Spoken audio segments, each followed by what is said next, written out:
Second. Have a motion and a second to reconvene. All in favor? Aye. Okay, good evening, ladies and gentlemen. For those of you at home, I'm just going to make a quick announcement. If there's anybody that's called in regards to item number 3, which is the application of Rock Lobster, that will not be heard tonight. At the request of their attorney, it's going to be placed on our September the 21st docket. Okay? All right. Item number 2, memorandum of the DPW Director, Tommy O'Laughlin, Mayford River Restoration Project, Southeast New England Program. Motion to receive said memorandum and begin presentation. Second. Okay, we have a motion second to receive. All in favor? Aye. Mr. O'Laughlin. Good evening, everyone. First of all, I just want to thank the town council for letting us present the Mayford River Restoration Project. This is part of the Southeast New England program referred to as SNEP. This evening, we have Elizabeth Scott of Elizabeth Scott Consulting, and Elizabeth will provide the presentation to the town council. Also, we provided a memorandum of agreement, which is to establish the shared expectations between all the stakeholders, including the town. And finally, I'm asking that the town council authorize the town administrator to sign the MOA. Just to give you a brief conclusions here, one of the main points I wanted to make tonight: the services provided as part of this grant and this program are at no cost to the town and/or the Quinnick Land Trust, other than staff involvement. That's a key point in this. And Elizabeth, if you are on, I believe you are, we can proceed with the presentation. Okay, great. Thank you so much. It's really a pleasure to be able to make this brief presentation to you. I know that many of you, when I was the deputy chief in the Office of Water Resources at DEM, I've been retired from DEM for almost 2 years, and I am now working in partnership with others as part of the Southeast New England network. So let's move to the next slide, please. Just a little bit of background on the network and, some explanation of why you would be entering into a MOA with the University of Southern Maine and the New England Environmental Finance Center that's located there. In October of 2019, EPA awarded a 5-year cooperative agreement to the New England Environmental Finance Center to establish a technical assistance network and support the work of 15 partner organizations to provide training and assistance to municipalities, organizations, and tribes across the Southeast New England program area, which includes all of Rhode Island and Southeastern Mass. And that was that map on the first slide, shows that region. So the purpose of this technical assistance is to advance stormwater management, ecological restoration, and climate resilience, and to create sustainable revenue streams and financing processes in support of local implementation efforts into the future. All the services are intended to build local capacity. When EPA issued the request for proposals to establish this network, that was the main focus, that we really are supporting municipalities and other local organizations to be able to advance their efforts to address stormwater and restore the ecology and improve water quality. All of the services are provided free of charge, and as Tom said, and typically no match is even required. So it's a pretty unique opportunity. Next one, please. So the Mayford River Restoration Project is one of 2 SNEP network pilot projects. We went through a call for participants, which was a competitive process for other services that are being provided to, there's 12 other organizations and municipalities across the region who are now getting assistance through the network. But the pilot project was basically built into the application that we submitted to EPA. And as you know, it is complementing ongoing efforts by the town and Quinnick Land Trust to manage stormwater and protect watershed lands. And the main way that we're going to be doing this is to provide support to the town and the land trust to implement recommendations that were made in prior plans, to undertake a floodplain restoration project to increase the river's flood storage capacity and restore the riparian buffer where feasible along the length of the Medford River. And I'll talk a little bit more in the next couple slides about more specifically what that's involved. But this pilot project really is about using nature-based solutions to address water quality and flooding issues and build resiliency. So that's why it is a pilot project per se. Next one, please. The partners who are involved in the project on the STEP network side, if you will, it's Save the Bay, Throw Environmental, myself, and then the New England Environmental Finance Center. And then the local partners obviously are the town of Middletown and Aquidneck Land Trust. The Eastern Rhode Island Conservation District is newly coming into the work that we've been doing. We've been working on this project for about 6 months, 7 months so far. And the Eastern Rhode Island Conservation District was awarded a grant that will help implement the project's recommendations. And I'll talk just a bit about that as well. Next slide, please. So you might ask, why the Medford River? Why, have this pilot project on the Medford River? And I often refer to the Medford River as a river in name only, but it clearly has some very outsized impacts for its small size. So we know that there's been ongoing efforts to address water quality and flooding problems, and many studies done both by the town and by the Aquidneck Land Trust and DEM, and all sorts of people have been, working to address these issues. And so in many respects, this is a watershed that's ripe for moving into the implementation phase. So the water quality problems include impairment by bacteria, nutrients, and suspended solids. All of those are contributing to degraded water quality conditions in 2 of the Newport water supply reservoirs, Nelson Pond and Gardner Reservoir.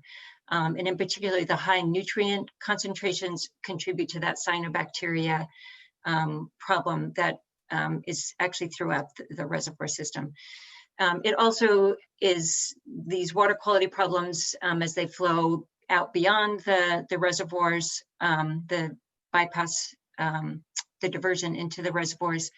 It goes into the salt marsh that's home to a salt marsh sparrow of species of high conservation concern, and then obviously discharges out by Third Beach, as well as into the Secundit River, where it threatens recreational shellfishing uses. Next, please.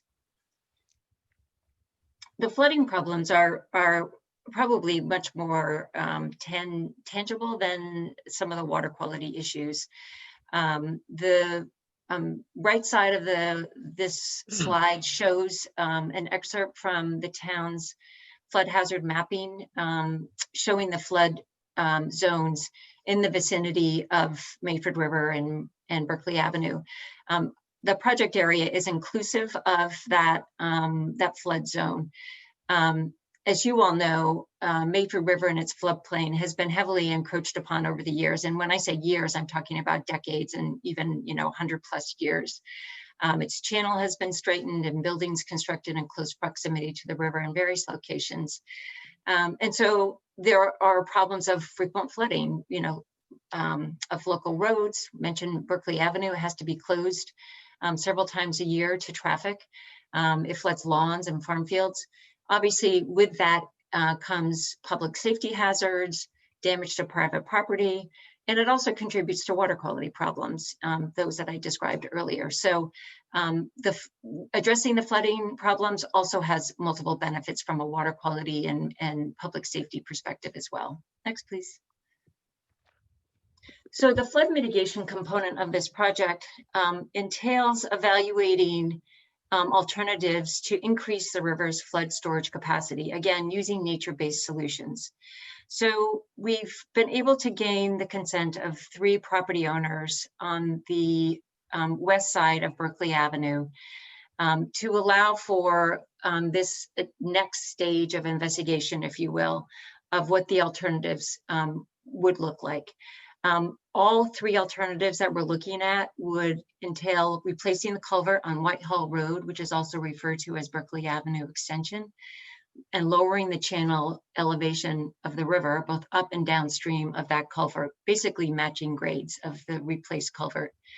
And then we'll be looking at three different alternatives, which one includes realigning a portion of that channel to basically create sinuosity, and that provides increased flood storage. Another would be to expand the floodplain in a portion of the area adjacent to the river. So basically taking upland area, lowering the elevation so that when the water level in the river rises, it can flow into this expanded floodplain, as opposed to flooding fields and roads and so forth. And then the third alternative is basically a mix, of both of those two. So the project team will be evaluating the alternatives. We're working with Fuss and O'Neill, which is the consultant who did these previous studies that recommended this, this approach. We will present the preferred alternative to the affected property owners, seeking their approval to go to the next step. The next step would be also part of this project, and the award of services that are covered by the MOA is for the consultant to then look at a more detailed, get into the more detailed engineering, design, modeling, and other analyses associated with that preferred alternative, including preparing the permit application to get the federal and state permits to be able to do this project. There will be many opportunities for the property owners to be participating and giving voice to any concerns that they might have as this goes forward, and to be taking into consideration any concerns they may have, or to just stop the project if there isn't support. But what we hope is that everyone sees that this is a beneficial project, and we come out with basically a quote unquote shovel ready final design. Next, please. The riparian buffer restoration portion of this really addresses the other parts of the river channel beyond those three properties. And having the area adjacent to the river and natural vegetation is one way to protect the river, the water quality and habitat, and really be able to absorb flooding conditions better than if it is in a developed state. So this part of it is really to be working with property owners along the Medford River to try to return the land area adjacent to the river to that a natural vegetative condition. And it could be a range of conditions. There is nothing that's, each property will have its own unique solution depending upon what the property owner chooses. So we'll be reaching out to all the property owners directly by mail, providing information, offering a range of options and assistance from planning to planting to restore the buffer on their property. Project partners, which would include the Aquidneck Land Trust, Save the Bay, and Eastern Rhode Island Conservation District, would be available to provide on-site consultation on options to restore riparian buffers for each of these property owners, should they choose to invite them to come to the property. For larger, more complex locations, there'll be consultant services available to actually develop a landscape plan that would be their buffer restoration plan. And then we also are working on a riparian buffer restoration guidance document that will be on the SNEP network website and available for homeowners who are interested in just being able to do this on their own. What we hope from this part of our project is that the outcome would be that we've got increased number of linear footage of restored buffers, which will lead to improved water quality and improved habitat along the river and within the river itself.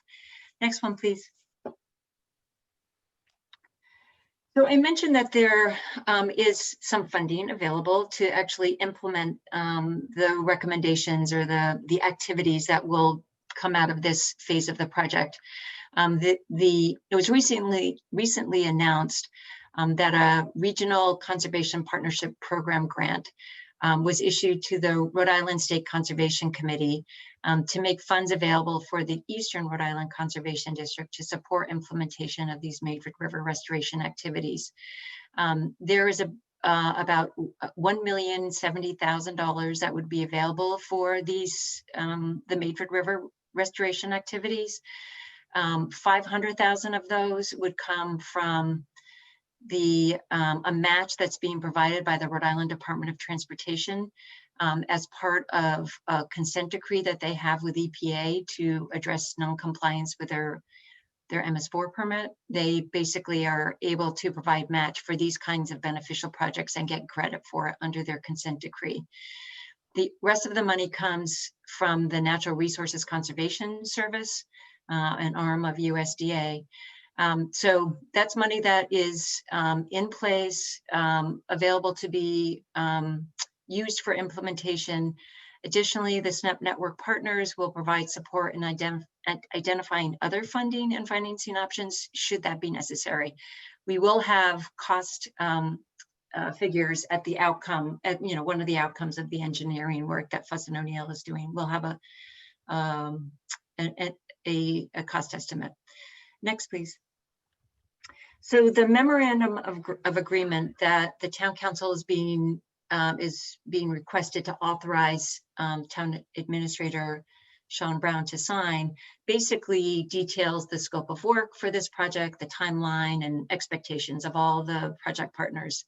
And in essence, what the SNAP network partners are providing is assistance to Middletown and Aquidneck Land Trust with project management, communications, these consultant services from Fuss and O'Neill, promotion of the buffer restoration and watershed stewardship activities, and help with funding and financing should it be needed.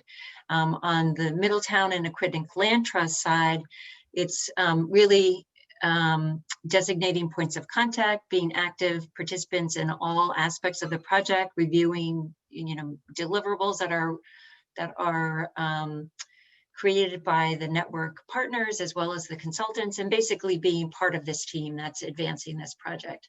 As Tom said, there is no cost to the town or Aquidneck Land Trust other than staff involvement.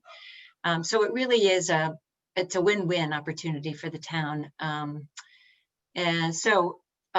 I think in some respects it may be unique to have a MOA between the Aquidneck Land Trust, the town, and the University of Southern Maine's New England Environmental Finance Center.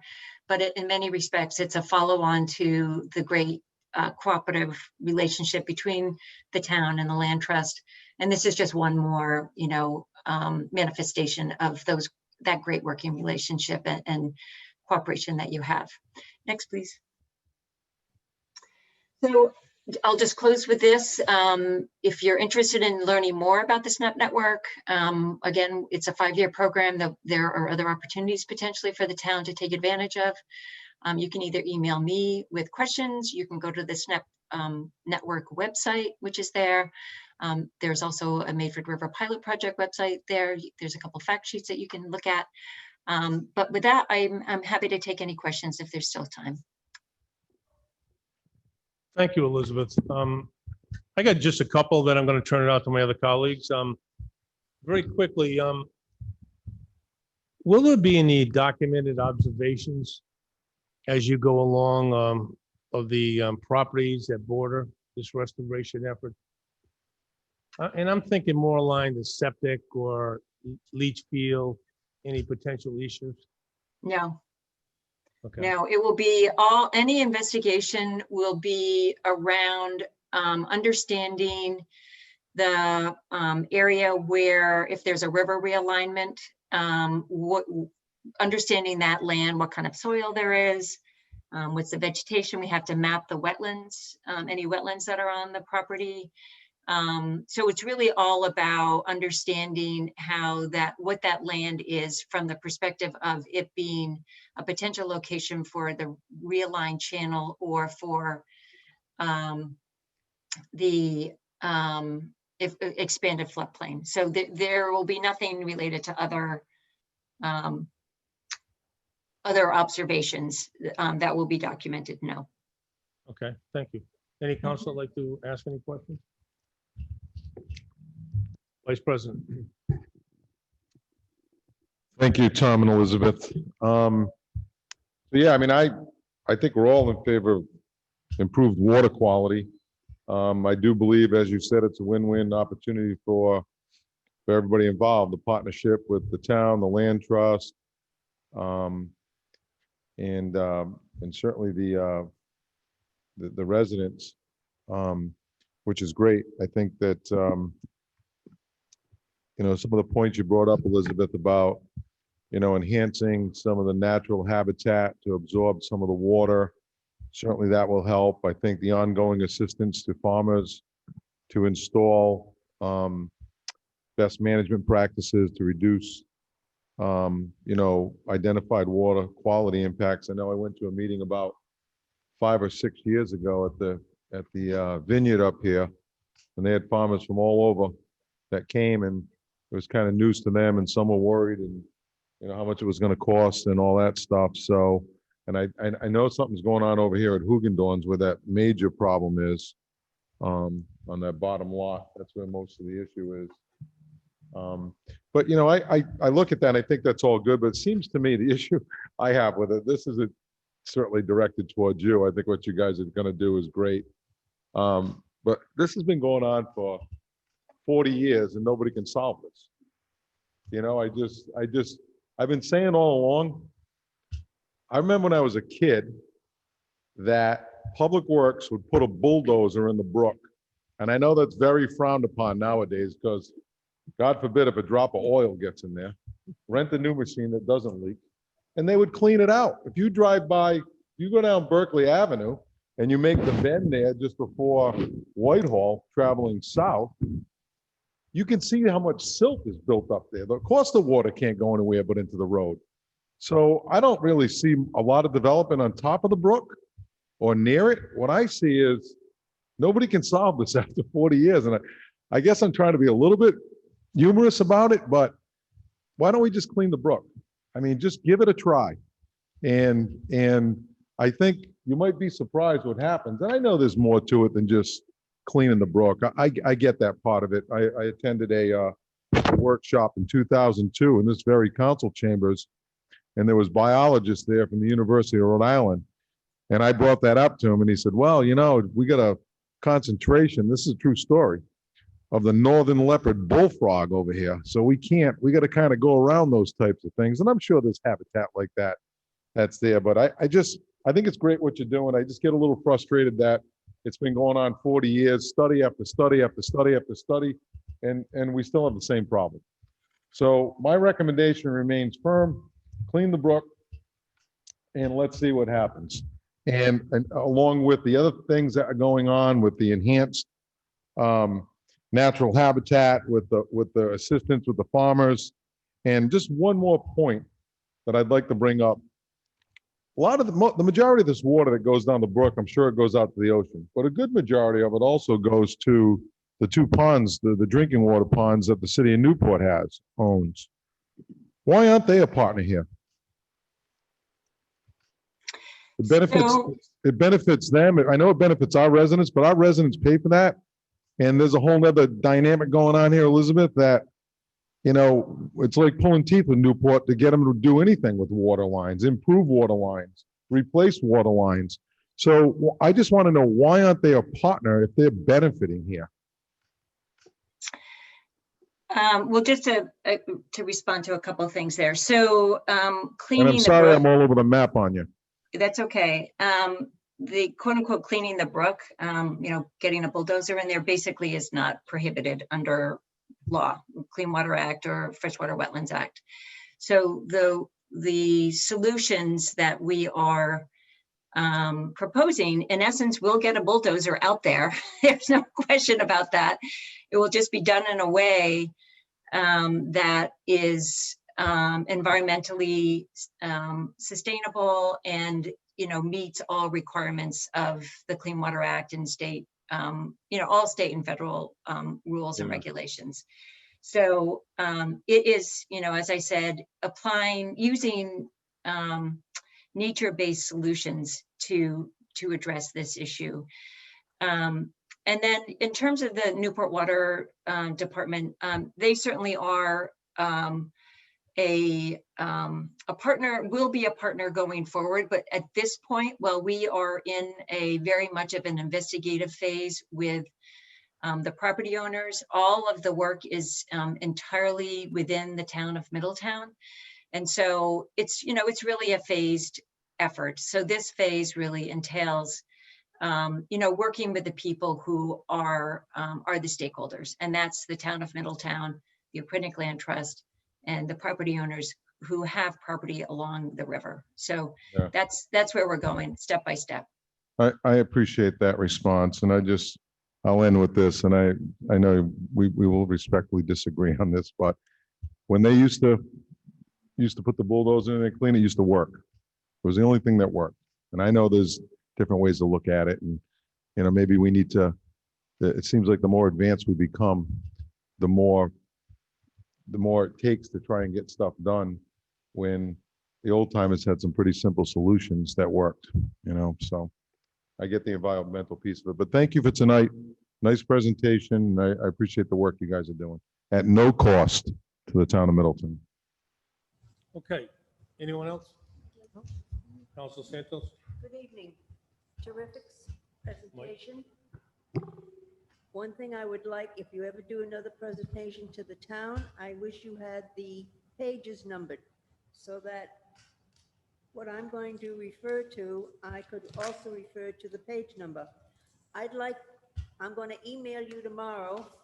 I'd like you to identify the farmers that are along this area.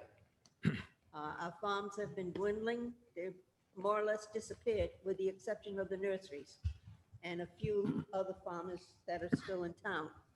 So I'll email you tomorrow. My name is M. Teresa Santos, and I will ask you to identify the farmers that you are including in your presentation. Okay, absolutely. I'll look for your email. Thank you, Teresa. Okay. Council Lombardi? So great presentation, and again, like Paul, I like the no cost to the town piece of it. It's a great public-private partnership with the land trust and with the town. But Paul mentioned the lower piece of the Hugendorf property and what's being done down there. That project is the Aquinic Island Aquinic Island Planning Commission and the Island Waters project that they've been championing for a long time. And, you know, the town makes an investment into the Aquinic Island Planning Commission. They're redoing wivets along in town and on the island, and of course the Hugendorf piece of it. And they are part of the planning process in all three of our communities. All three communities, Middletown, Newport, and Portsmouth, make an investment into that group. And I'd like to know if you've thought about, or if anyone has reached out to them to see if they could help. They have resources at their disposal at no cost, and they're looking for projects. So could you answer that piece of it for me? Yes, absolutely.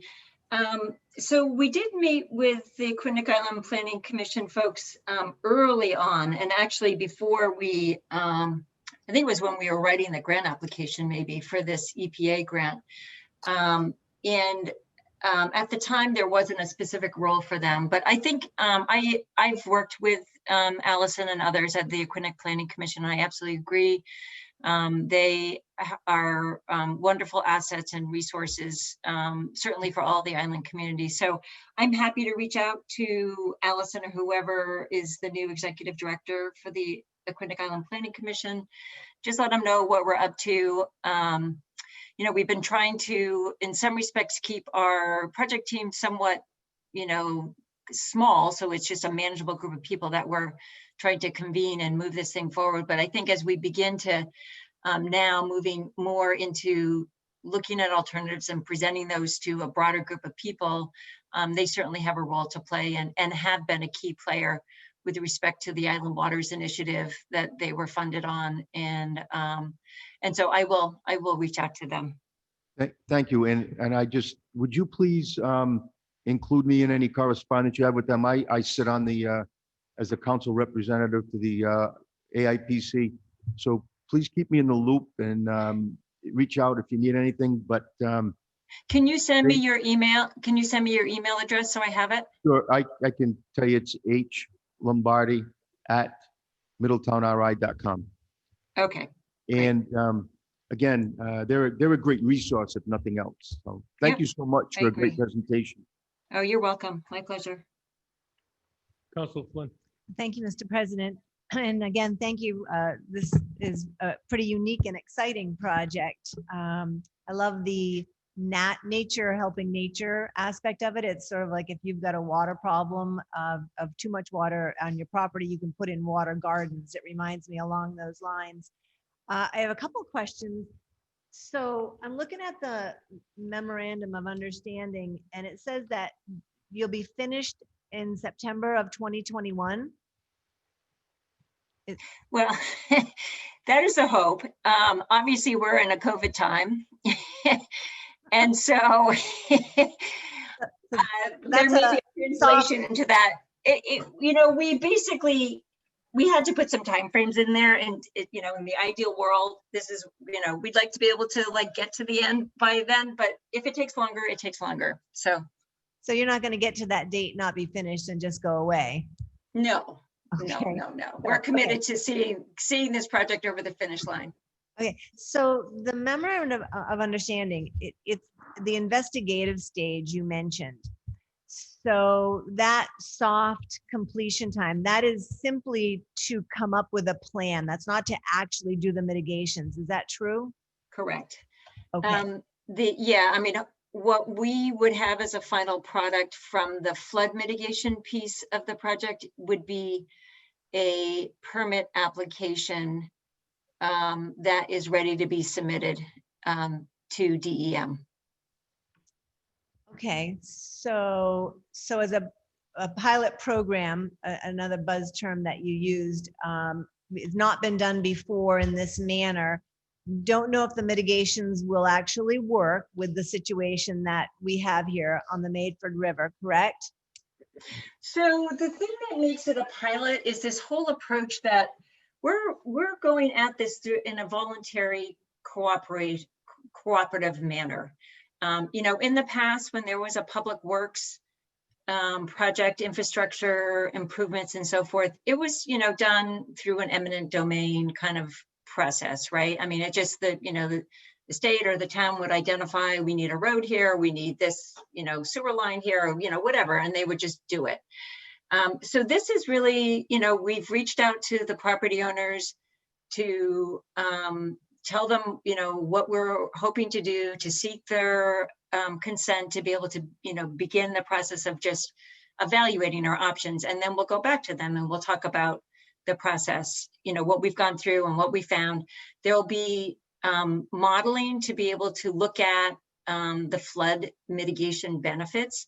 So we will, obviously nothing is with certainty that we will be able to like absolutely reduce flooding, but we will have modeling that will tell us basically what the expectation is for the reduced occurrence of both the frequency and the magnitude of flooding that would result after, when this project is implemented.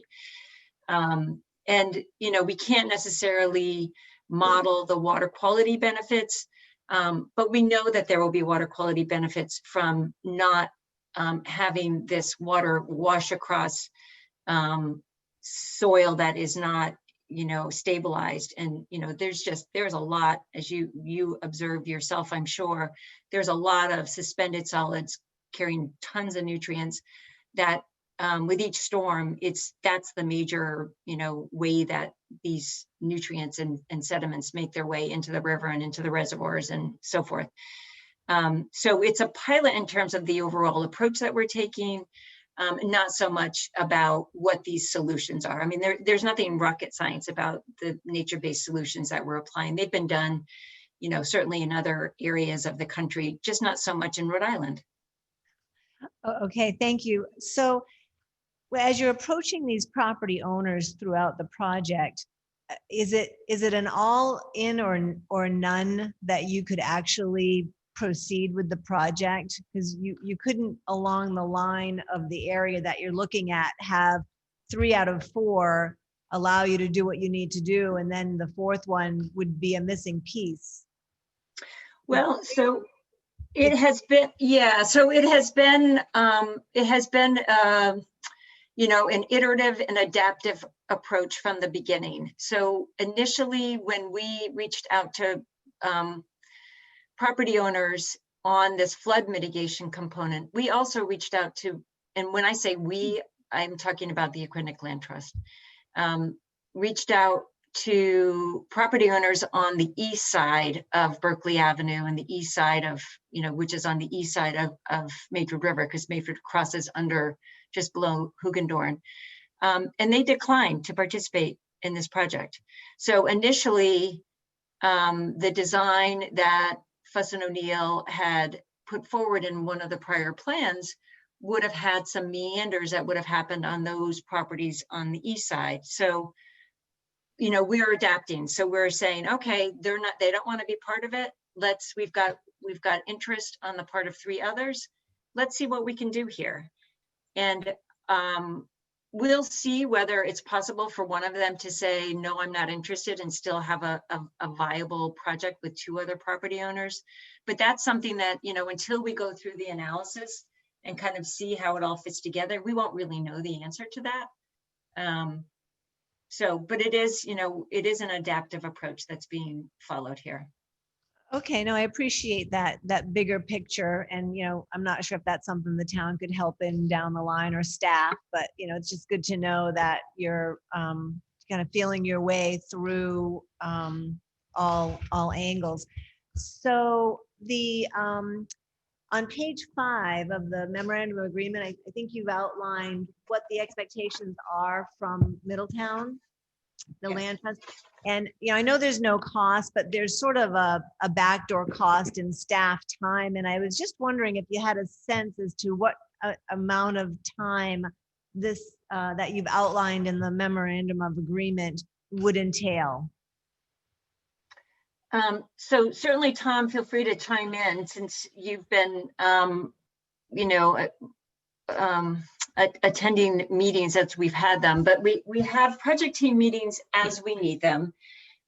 They, you know, it might be once a month for a period there. We were meeting more frequently, but then more recently it's been, you know, we haven't met in like 2 months. So, you know, it's like an hour here and there for the project team meetings. I think once we get into the scheduling meetings with the residents and or with the broader neighborhood that will be, you know, will benefit from this project, there obviously is, you know, it's again an hour here and an hour there. And then when we actually begin to get the deliverables, if you will, from with the engineering and design work from Fuss and O'Neill, there will be some time involved with reviewing that. But it isn't a particularly, I don't think it's a particularly onerous amount of time. I do all the project management for the project, so I spend a good amount of time. I spend a good amount of time, but that's not your problem.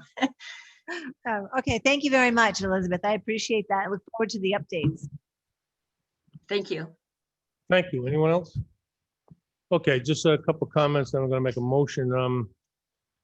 I truly think this is a win-win for some in-kind services.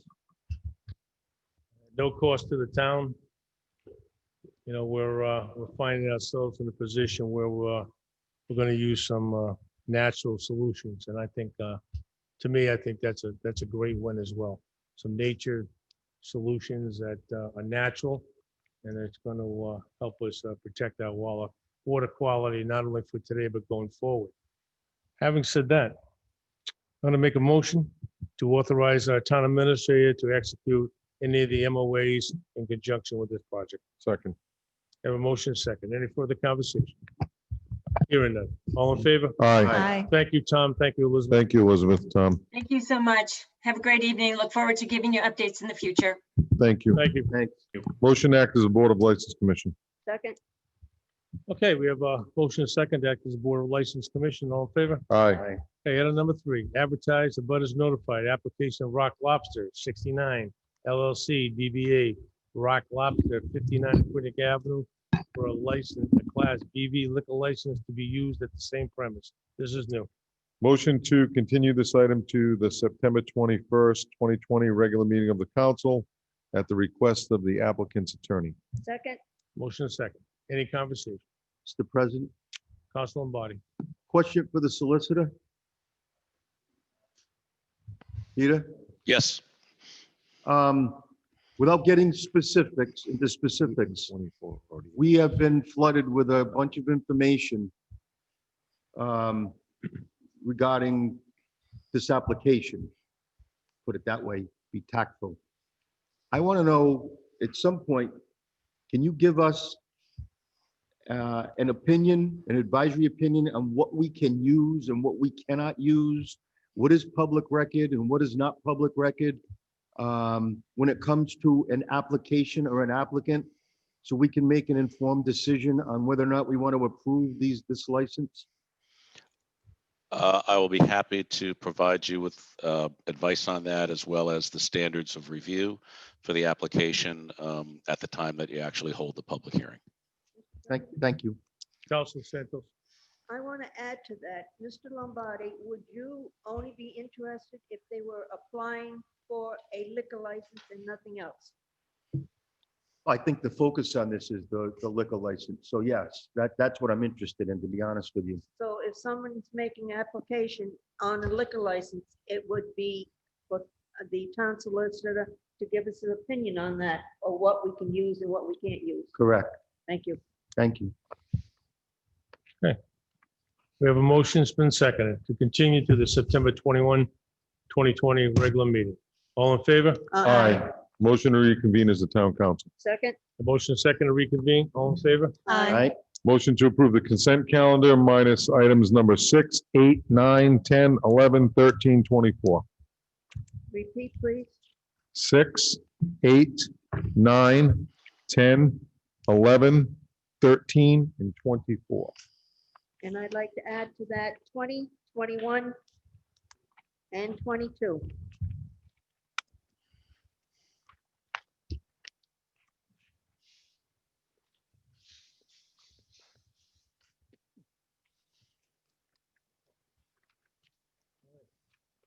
We have a motion to approve minus item number 6, 8, 10, 11, 13,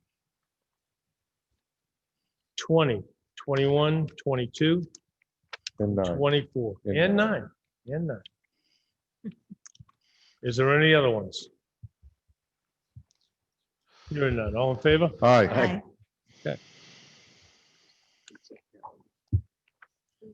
Consent calendar, item number 6. Approval of minutes, regular meeting, July 20th, 2020. Motion to approve said minutes. Second, Motion second to approve. All in favor? Aye. Counselor Flynn? Thank you, Mr. President.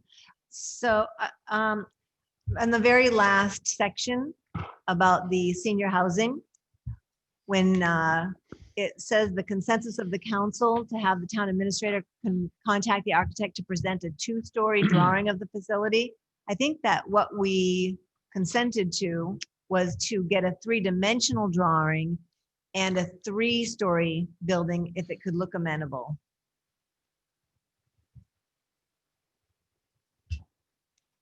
I recall that, yes. I thought it said that somewhere, Terry. Uh, I thought it says that somewhere.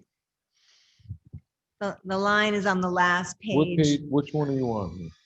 Number 6, the meeting of July 20, the very last page.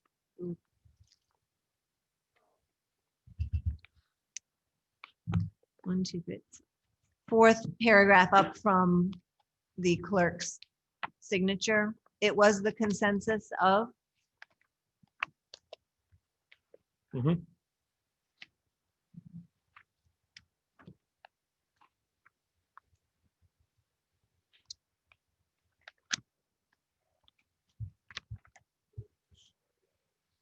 Right. to maybe even give the appearance of a two-story. All right. And to Would get you a like to make a three-dimensional motion? drawing. Would you like to make a motion to amend that? Yes? Go right ahead.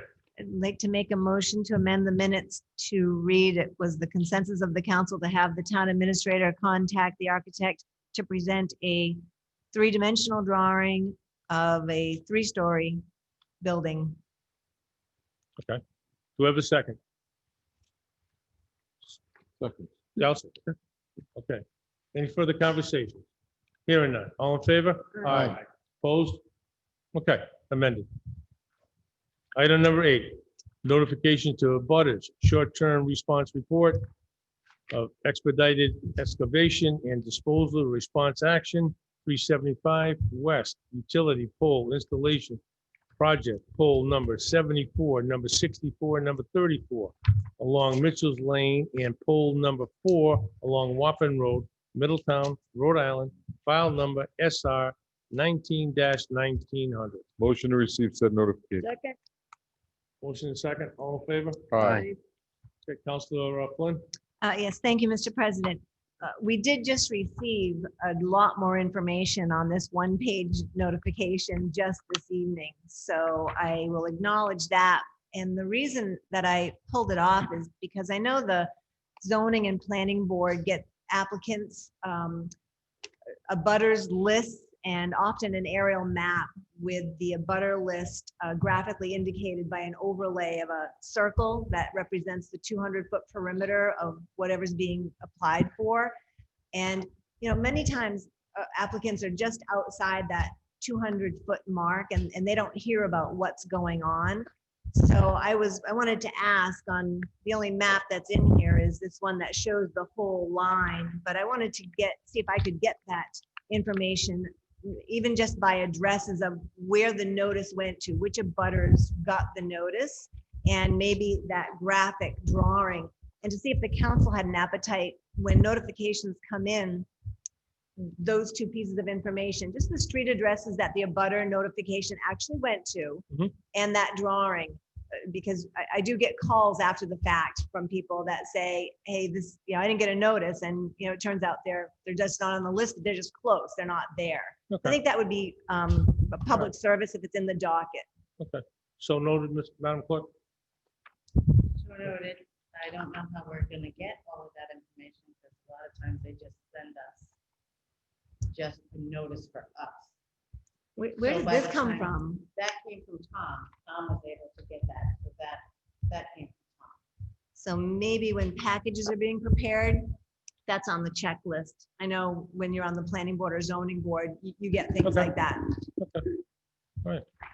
I just have a concern about that, only because I don't think it should be treated different than any other petition or application, whether it's zoning or planning. You're 200-foot, you know, a butter within 200 feet. I mean, if we're going to change that, then that's going to open the door to potentially change. Well, I mean, I think the opportunity. I agree with you, but I'm Yeah. just cautious about what the unintended consequences could be. And I thought the update that we got sent was pretty informative. Even talked That- about the no, soil and putting some back in the hole. Talked about a few things, so.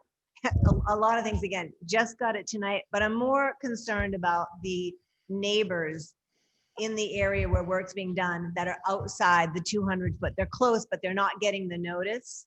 And if it was in the docket, this visual with the 200-foot mark and just the street addresses that got the actual notice, I think I that understand your point, because it could be 210 feet. I understand that. 200. But also it could be 500 or 600 feet. So where do we draw the line? That's, I think, we have to draw the line. I'm not somewhere. saying to send them a notice. I'm just saying to, in the docket, make available, readily available, the street addresses that got the notice that was mailed out and a visual map of what the circle of abutters Okay, consisted of. Mr. President? solicitor, In this particular instance, because they're not filing an application with the town, they're simply providing notice of contamination that they found during the installation or replacement of these poles as DEM regulations require. So this is the identity of all the abutters and the names and addresses is not something that we would have. It's something that would have to be either obtained from DEM or from, in this case, the company that's providing the notification. So I just want to make that clear. This is not, they're not filing an application with the town. They're simply providing notice that they found contamination while doing this work and under DEM requirements. And to make clear, I would not put names on the street address list, but I'm just saying that there are some, I think that would be beneficial to the residents that have properties that are nearby, things that are going on that they want to know. Okay. Of course, it's up to the council, just an idea. All right. Item number 9, communication of I have a comment. Councilor Toronto. Thank you. We did just get more information on it, so I do appreciate that. Regards to the contamination, who takes care of all that? In regards to the removal of it, is that something to report to us, and then we go out and we take action in regards to that dirt that's in that area that's contaminated, and do we do it, just in that area, or are we doing it in a certain amount of area? Well, Any legal issues there? They have to take care of it in regards to the installation of the poles. So they'll take care of the contaminated land that's there, whatever it is, oil or something. Mr. Solicitor, do you want to weigh in on that? Because The process, once so my assumption is they remove some soil, they found this contamination, they're required then to notify DEM.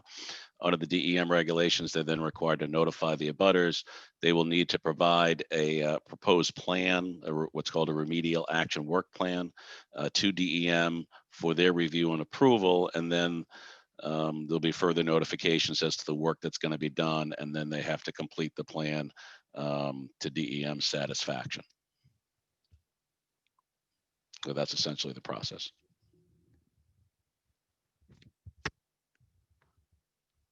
Any Okay. follow-up, Council? So I guess, just when it comes to Narragansett Electric and the National Grid, I would like better communication. Is there someone who could speak on this tonight from National Grid here tonight to speak about this?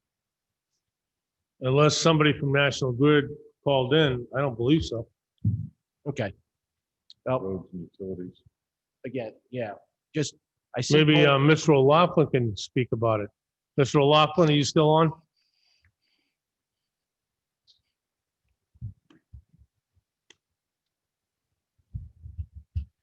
There's just a lot going on here. I mean, poles are being replaced. I got poles being replaced in our neighborhood. There's poles being replaced all over this town right now. And I know they can do it just based on the fact that we don't own the poles and it's something they have the right to do. But they're putting them up all over the place. And they're about another 5 to 6 feet taller than the poles that are there already. And so they're saying because we got a new bandwidth that's coming, they can't have it as close together. So now they got to start raising some of these poles an additional 5 to 6 feet on top of these. And now you got 2 poles that are sistered together, and no one has any understanding of when they're going to come back and actually make the transfer. Because I've looked into it, I've had neighbors ask me about it. So there's a lot going on with National Grid. I think we should have more of an open communication with them and also talk about these outages that we've been having and what are they doing to stop the outages that we're having in our community. We had a tropical storm that came through and it shut us down for a day or two. If it was a hurricane, we'd be shut down for a month. Well, that's because it hasn't been switched over yet to the new new station. That's why. Get a generator. I'm not holding my breath and I'm not real confident. I would, Well, let's see if we. I can get wouldn't somebody either. in And further discuss this. We're not gonna resolve it tonight. When I looked at the plans, they did mention how they were gonna do, get rid of some of the soil, bury it down and put the new pole and, but they did notify DEM. So it's in the process. Certainly Right. it's in the process. So when they came in to put the poles in our neighborhood, they dug up the water line at the same time. So we had National Grid and Newport Water out there working on this issue that all the neighbors are saying, well, why are we putting new poles up? And when are we going to fix these water lines? So I got a lot of calls, a lot of. Oh, I know. inquiries. So, I can appreciate I that. did ask Sean to have National Grid come in and talk with us in regards to, one of the big issues was the power outages. Right. What's going on with that? Oh, yeah. Because we just got a small tropical storm that comes through and we're shut down for days. And that's not a good. But like the you know. vice president alluded to, that still has to do with some of the, we're not finished with the on-island infrastructure with that as well, so. But there's an expense to the people who live in this town. I- and they're shut down for a I'm while. not arguing It's that not a- point. It's not a good thing. Absolutely is. Don't mess with Mother Nature, President. Toronto. Thank you. Tell somebody. So as I scanned this document, which doesn't surprise me, and Paul, it probably won't surprise you given the area that this is in, but the contaminants they found were concentrations of chlordane. You know what chlordane is? They used it in the nurseries. Yeah, well, no, it's not a fertilizer. It was for bugs Yeah, and pesticide. pesticide. It's something that they use commonly in that area in the nurseries. You're probably going to find it every time you put a shovel in the ground over there.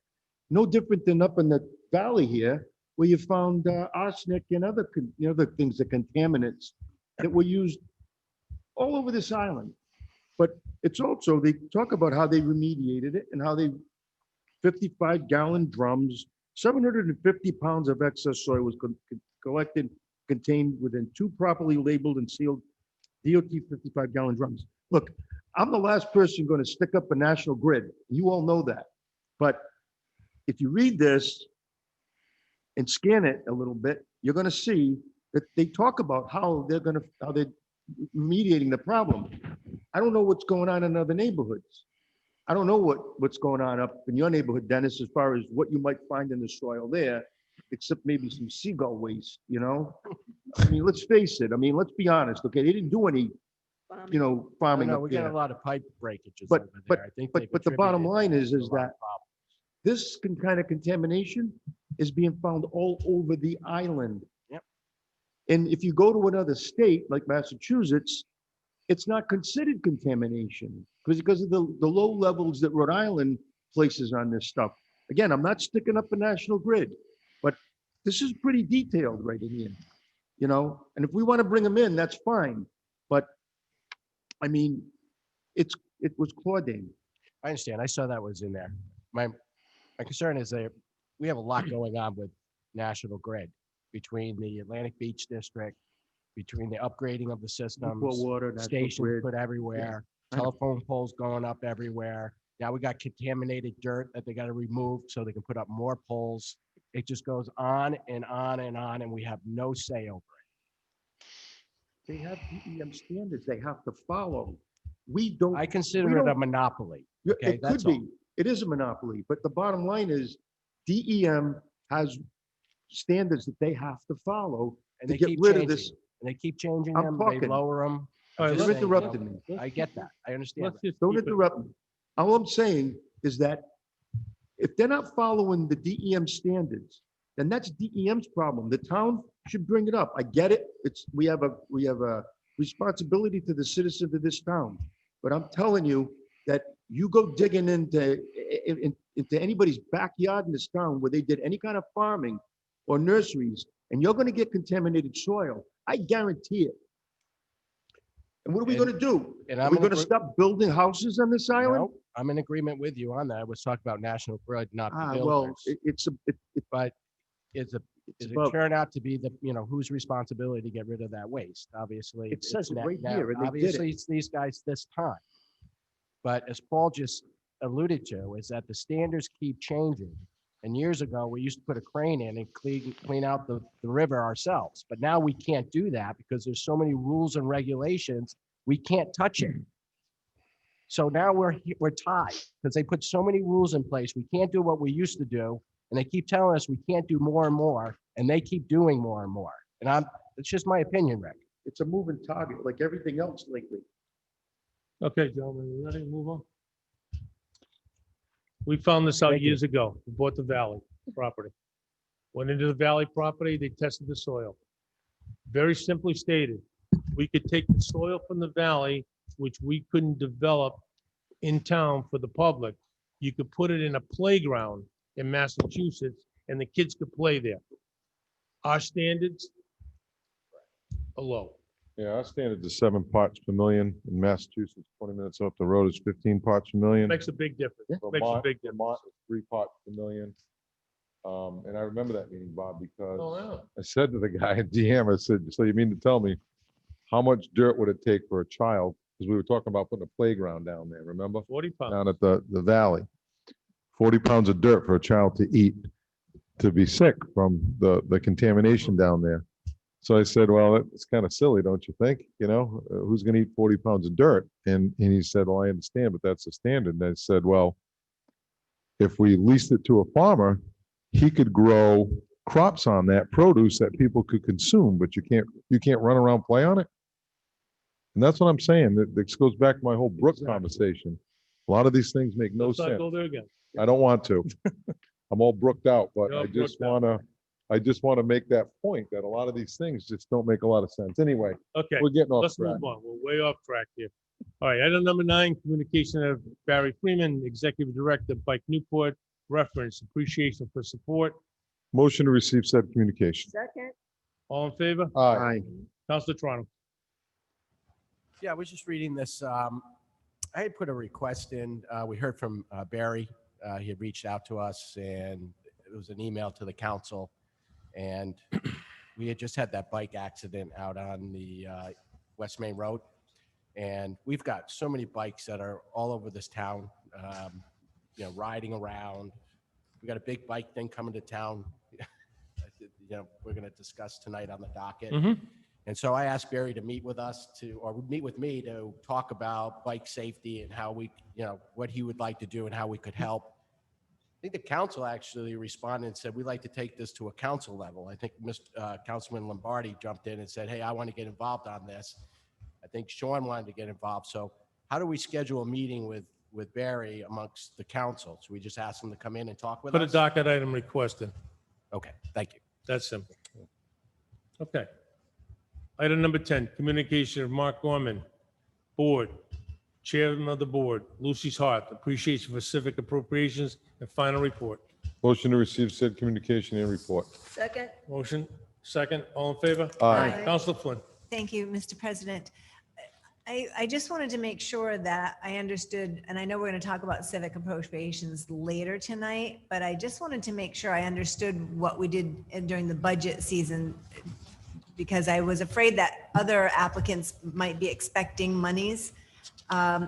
We decided that we would look at each applicant individually, correct? And we weren't committing to funding them. We were going to see what they were using the money for and if that was impacted by COVID-19. So I guess the letter confused me a little bit, and I didn't want other people to think that they were being funded. Yeah, right. It's a thank you before receiving the funds. Okay, so I was, I know.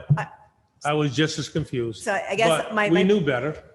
I wanted because everyone else to know. Because That's of why I what we brought, said we were going to do. right, so I And just that's wanted, exactly what we're going to do. Any We're other gonna look at- applic- We're going to look at them individually. okay, so any other applicants that might be watching tonight, so they know what's going on, it's individually. Gotcha. I Thank think they're probably still confused. Okay, number 11, communication of Joseph Raposa, Executive Director, Rhode Island Resource Recovery Corporation, in recognition of the town of Middletown reaching an MRF recycling rate of 36.8% FY20. Motion to receive said communication. Have motion second, all in favor? All right. Vice President. Okay, so I just wanted to pull this one off because I think it's pretty cool that the town, they're congratulating the town for reaching the recycling rate of 36.8% in FY20 per our agreement. For recycling over 25% of your waste, your town pays less per ton through an invoice credit called the tip fee rebate. So we'll get a tip fee rebate of $3 per ton of trash disposed for recycling over the 35% goal, or contractually, and that total equals $8,597.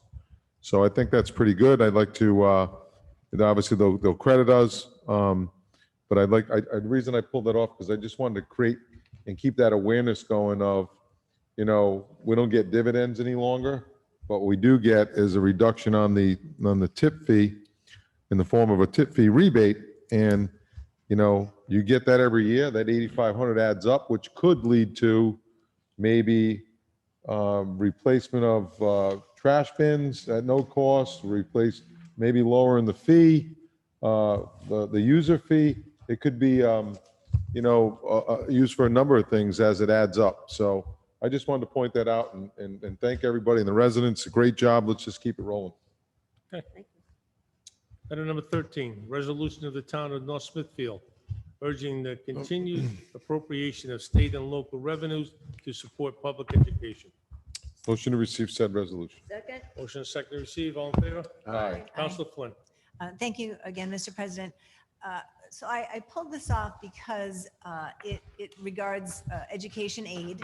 And I noted at the end of it that it said that it would be distributed to every Rhode Island municipality, senator, representatives, and the governor, but not school committees. And I didn't know if, as the town council, we wanted to push this towards our school committee to also stand behind getting some education aid from the state. I think they're aware of it, but it's not a bad idea to forward it along to them anyways. Okay. But I think they are aware of it. A good idea.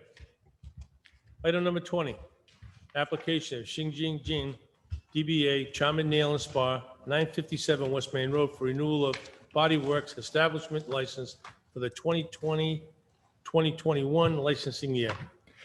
Motion to grant said license renewal. Second. A motion is second to grant. Council Santos. My question involves 20, 21, and 22. On their application, Town Clerk, there is no signature on any of the application. Did I miss it? No, this is from the new licensing system. So it's like electronic, and when we print this out, the signature doesn't come out. So I don't have to worry about, I can't read it. Right. There's no signature. All right, now my next question, and don't you laugh. What kind of body works are they going to be doing? Is it tattooing? No, it's like massages and things like that. Nails. Nails. Okay, Salon. okay, but they have Charming Nail and Spa. So the Right. body works is body. Okay, all right. I'm done. Okay, we had a motion with second. All in favor? Aye.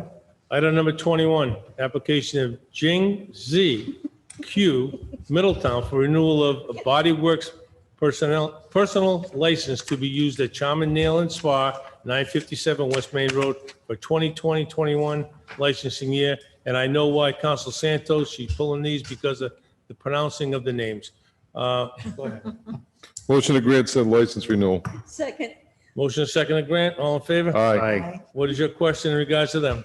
it's already been answered. Okay, how about number 22? Has that You been don't have to answered? pronounce the name. All right, It's 22's been answered as well. Thank you. We'll go to 24. You still have to read it in so I can do the motion. Yeah, that's right, of course. Sorry. Application of Yang Yi Hong, Middletown, for renewal of a Body Works personal license to be used at Charmin Nail and Spa, 957 West Main Road for the 2021 licensing year. Motion to grant said license renewal. Second, Motion is second to grant. Any conversation? no, Could you read that name back to me, Mr. no, Santos? I will not. Okay, all in favor? Aye. Aye. Item number 24, adoption of rules of the council. Okay, who pulled 24? I did. Terry Council did. Flynn. Council Flynn, go ahead. Yes, thank you, Mr. President. So just a little background for those who are watching. So the council approved by a majority vote 3 changes to the rules of the council on June 15th, at the June 15th meeting, 2 at Councilor Lombardi's request, 1 at Councilor Roderick's. And Councilor Lombardi requested to eliminate the requirement that a councilor must explain any vote to abstain, and that personal notes taken in executive session must be retained by the clerk, who would be the enforcement officer of the notes, and any review of the notes by the note taker would have to be coordinated with the clerk. Councilor Roderick's requested that staff can only be in executive session during the discussions that pertain to them. So those are the 3 changes that are going on in the rules of the council. So I understand Councilor Roderick's, that makes sense to me, but I do want to stress a couple of things before the council votes on the amended rules. So the first one in paragraph 10 of the rules of the council, and I appreciate the full rules of the council being made available to the public, Madam Clerk. And for the public's review, this discussion of voting to abstain on the June 15th meeting occurred, if you go to the recording at timestamp 4 hours, 20 minutes and 39 seconds. And just to clarify, Councilor Lombardi, so you said that at the Senate level, if a senator doesn't want to vote, the senator simply leaves the room, and that would apply to town council as well. I was told by 2 legislators that if they're in their seat, they are required to vote. That's how I explained it. Okay.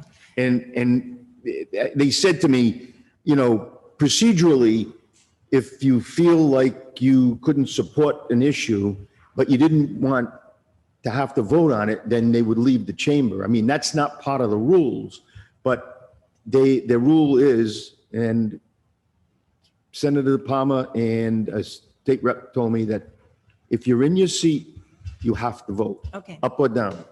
They cannot abstain. Okay. And I did want to clarify that, that Yeah. is a manner in which you could have a non-vote. And so I guess I'm pointing out before these amended rules are approved, that the amendment, it doesn't prevent a non-vote. But it does eliminate the requirement to explain why. So if somebody did walk out, they wouldn't have to explain why. And that eliminates transparency to the public, in my opinion. I wanted to put it in front of the counselors. I'm not advocating walking out, by the way. I understand that, All right. but you understand, but what I'm pointing out is that the amendment does not prevent that. Anybody can we're not strapped in, they can get up and leave and not vote. Right, Mr. And President? Mr. good. Solicitor.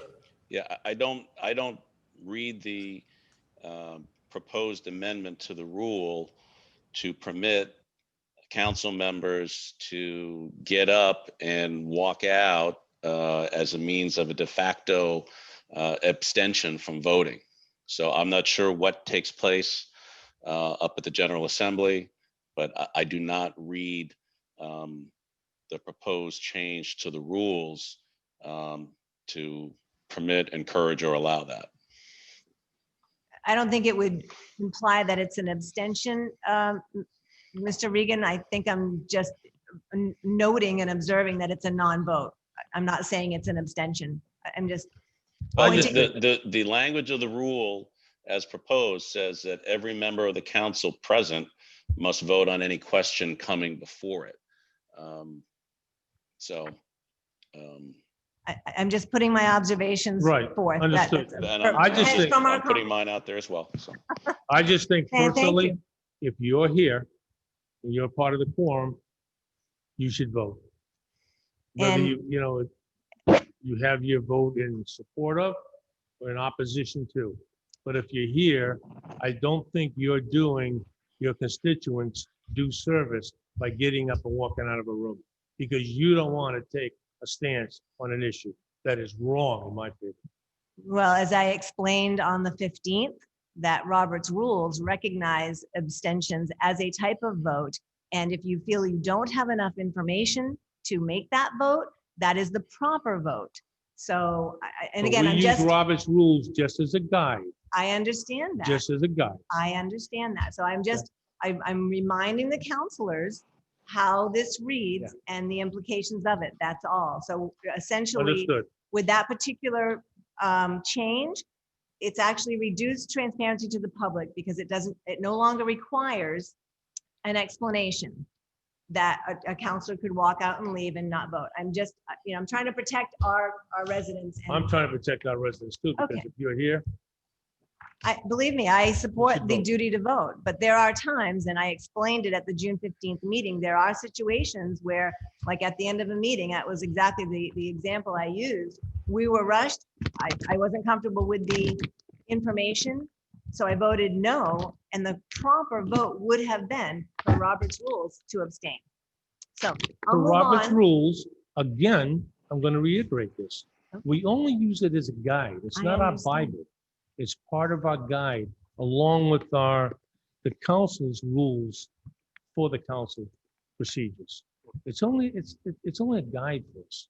I understand. Okay? Whether it violates it or not. But it okay? is the main guide. You're either Well, following Robert's rules or not. The rules of main guide is the council council's rules. are, but It's the on the council, rules that the council, this council, prior councils have said, those are the main guides. The rest of them, Robert's rules is just, it's just some outlines of normal procedures or suggested procedures. Not that we have to adhere to them.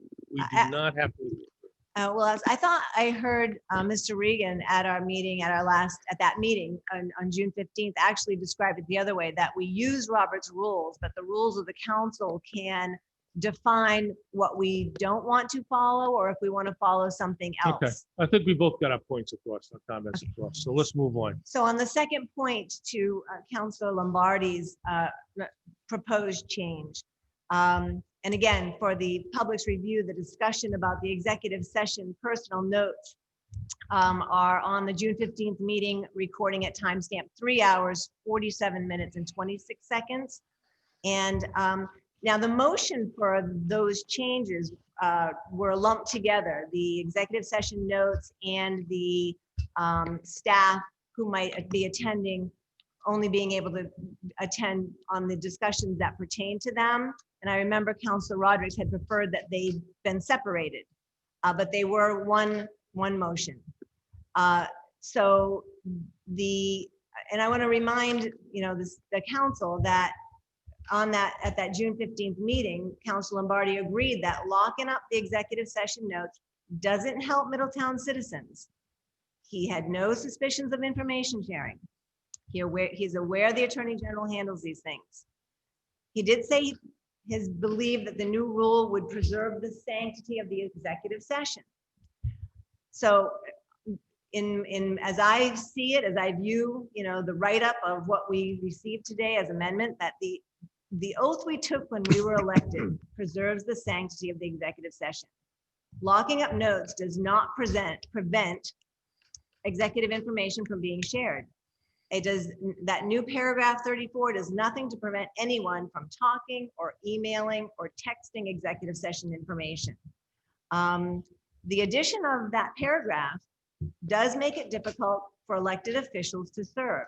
And I made that point on the 15th. I'm going to make it again, case in point. And I informed the council, on the 15th. I even emailed President Sylvia back in February that sentiment, because my Mondays through Fridays are packed. 8 to 4 is the only time the town hall's open. So when tonight's agenda was released on Wednesday, I called the clerk on Friday to see if I could get in Sunday afternoon. I had a family event all day Saturday, so I could be prepared for executive session. Town clerk was not available. Emailed the town administrator. What's the alternative? He was very kind to actually respond on his vacation. I didn't expect it. So shout out to Mr. Brown. And his response included, quote, "I do not think it was the town council's intent to have Wendy or Karen to be on call for weekend work. So I may not have been able to be prepared for executive session today, but I'm looking at the silver lining that this might be a tremendous opportunity to alter town hall hours to accommodate our citizens. Many public service businesses, of which town hall is one, have a late night or two during the week and a part day Okay, we're getting Saturday off the topic. We're that getting they're off the open. topic. I'm just, getting off- I always getting try off to the spin with topic. a solution, Okay, but I do want to say until new hours are in place, there's no benefit to the amended rules. They allow counselors not to vote without any explanation, which reduces transparency to the public. And it does impair the performance of elected officials right now. So I'm not going to go on record as amending these amended rules of the council. And those Okay. are my reasons why. okay. That's a broad brush you painted those comments with. My opinion, Your a opinion. very They broad needed to brush, be said. okay? I think, and I'd like to amend the council rule number 34 by adding, if a councilor wishes to review executive session paperwork, it's to be done during regular town hall business hours. Well, We that's okay. have no right to ask our clerks or ask anybody else to come in here on a Sunday to review notes. We have no right. They work Article hard. 34. Well, I'm speaking. Excuse me. They work Correct. hard all week. They work extended hours.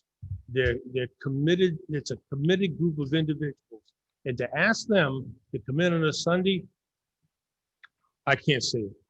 They spent enough time coming in here on weekends to support meetings that we've had over the years.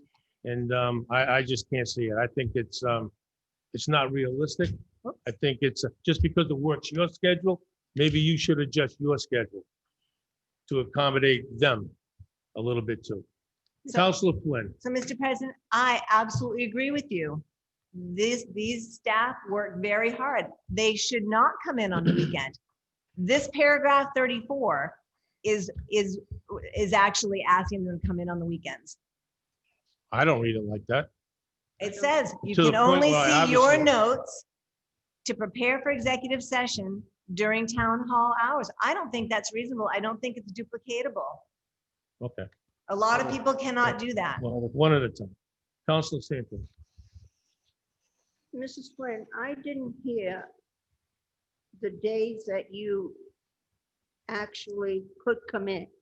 You mentioned Thursday and Friday, that you're unavailable on Thursday and Friday, or you are available? No, I didn't mention that at all. I actually said that this docket came out No, on no, you Wednesday. mentioned Thursday and Friday, ma'am. You The mentioned, docket came out on Wednesday. I called Wednesday, the town clerk on Friday. That's all that I mentioned. okay, and when would you be able to come in and review the executive notes? That's the whole point. Between 8 and 4, Monday through Friday, it is mostly impossible. Sometimes I might be able to, but typically I can't. Do you work? Yes, I work. And I often, we covered this on the 15th. I often will have my family members come get my docket. Okay, Vice President. So, Peter, I need some help on this because I don't actually think altering the hours I just want to get town hall open, period. Never mind altering hours. However, if there is any type of normalcy, I don't disagree that one night a week where the residents could, if they need to. I work out of town every day. Every single day, I leave the island between 5:45 and 6:00 a.m. I'm not back here till 6:30 most days. So I understand that part of it. It's very difficult for me to do anything. Having said that, Peter, the help I need is that to review executive session paperwork. I thought once that was sealed, it has to be a vote of the council to unseal it. I know when there was an ethics complaint against me, my lawyer had a hard time getting it. So I just want to make sure I'm clear on, and everyone's clear on how that works. Yeah, so the executive session minutes are sealed. But I think what we're referring to are the notes and materials that would be included in your packets that are prepared for executive session. And Wendy, the town clerk, can correct me if she has a different interpretation of what that rule is designed to cover. No, it's to, like you said, just cover your notes. So you take notes sometimes during executive session. We save those until everything's like disposed of, and then we would get rid of them. So you could come in and see what you did at the last executive session if the same thing's on the next time. Even though they're sealed? What's sealed are the minutes, not your notes. Aren't they part of the minutes? I mean, Your notes are. I your thought notes, nothing and came your out of notes- executive session. And your notes would, it's just whatever I gave you during executive session and. any Yeah, that's the notes way you I took. always understood it, Yeah. is that Yeah, you could come it's in and not review my notes your or the notes. minutes. It's your own. So Paul, if you took notes during this past executive session and that same item came up next executive session, Yeah. I still have that packet, which I could give you if you wanted to see it. I wasn't aware of that. That's been a practice for a while. I was That's- never, that's not a executive new session practice. is like, That's not a new practice. yeah. No, if people have their own notes, you can't look at the minutes, but you can come and look at your notes. If you put notes in your executive session file, you could come in and review your Well, notes. you can rest assured, I'll have some notes from here on out. I wasn't aware, all my years here, I was not aware of that. Mr. President, Council Santos. our town clerk gives us during executive sessions a blue notebook that we are looking at items or topics that are going to be coming. I make my notes on the pages that we are going to review. I don't want those notes back. They're sealed. Everything is sealed. So when you get that book back again, if you want to review a note, you go back to that page that you wrote your note on. So why do you have to come into the town hall to look at a note? Want those girls to come in during a Sunday that is their day off. When we do executive session, we get the book back and we look at our notes. Am I wrong or am I right? You're right, but the request was to come in to review her notes, Councilor Flynn's notes that she took during the executive session. Is that correct, Councilor Flynn? Yes, and Okay. often there's not time when you come in for executive session to sit down and review, study the notes, recall what the notes implied. I think the notes that were taken 2 executive sessions ago, I filled 2 pages, two sides of a page. So, and there was no time to take a look at that once we are starting executive session. Mr. President?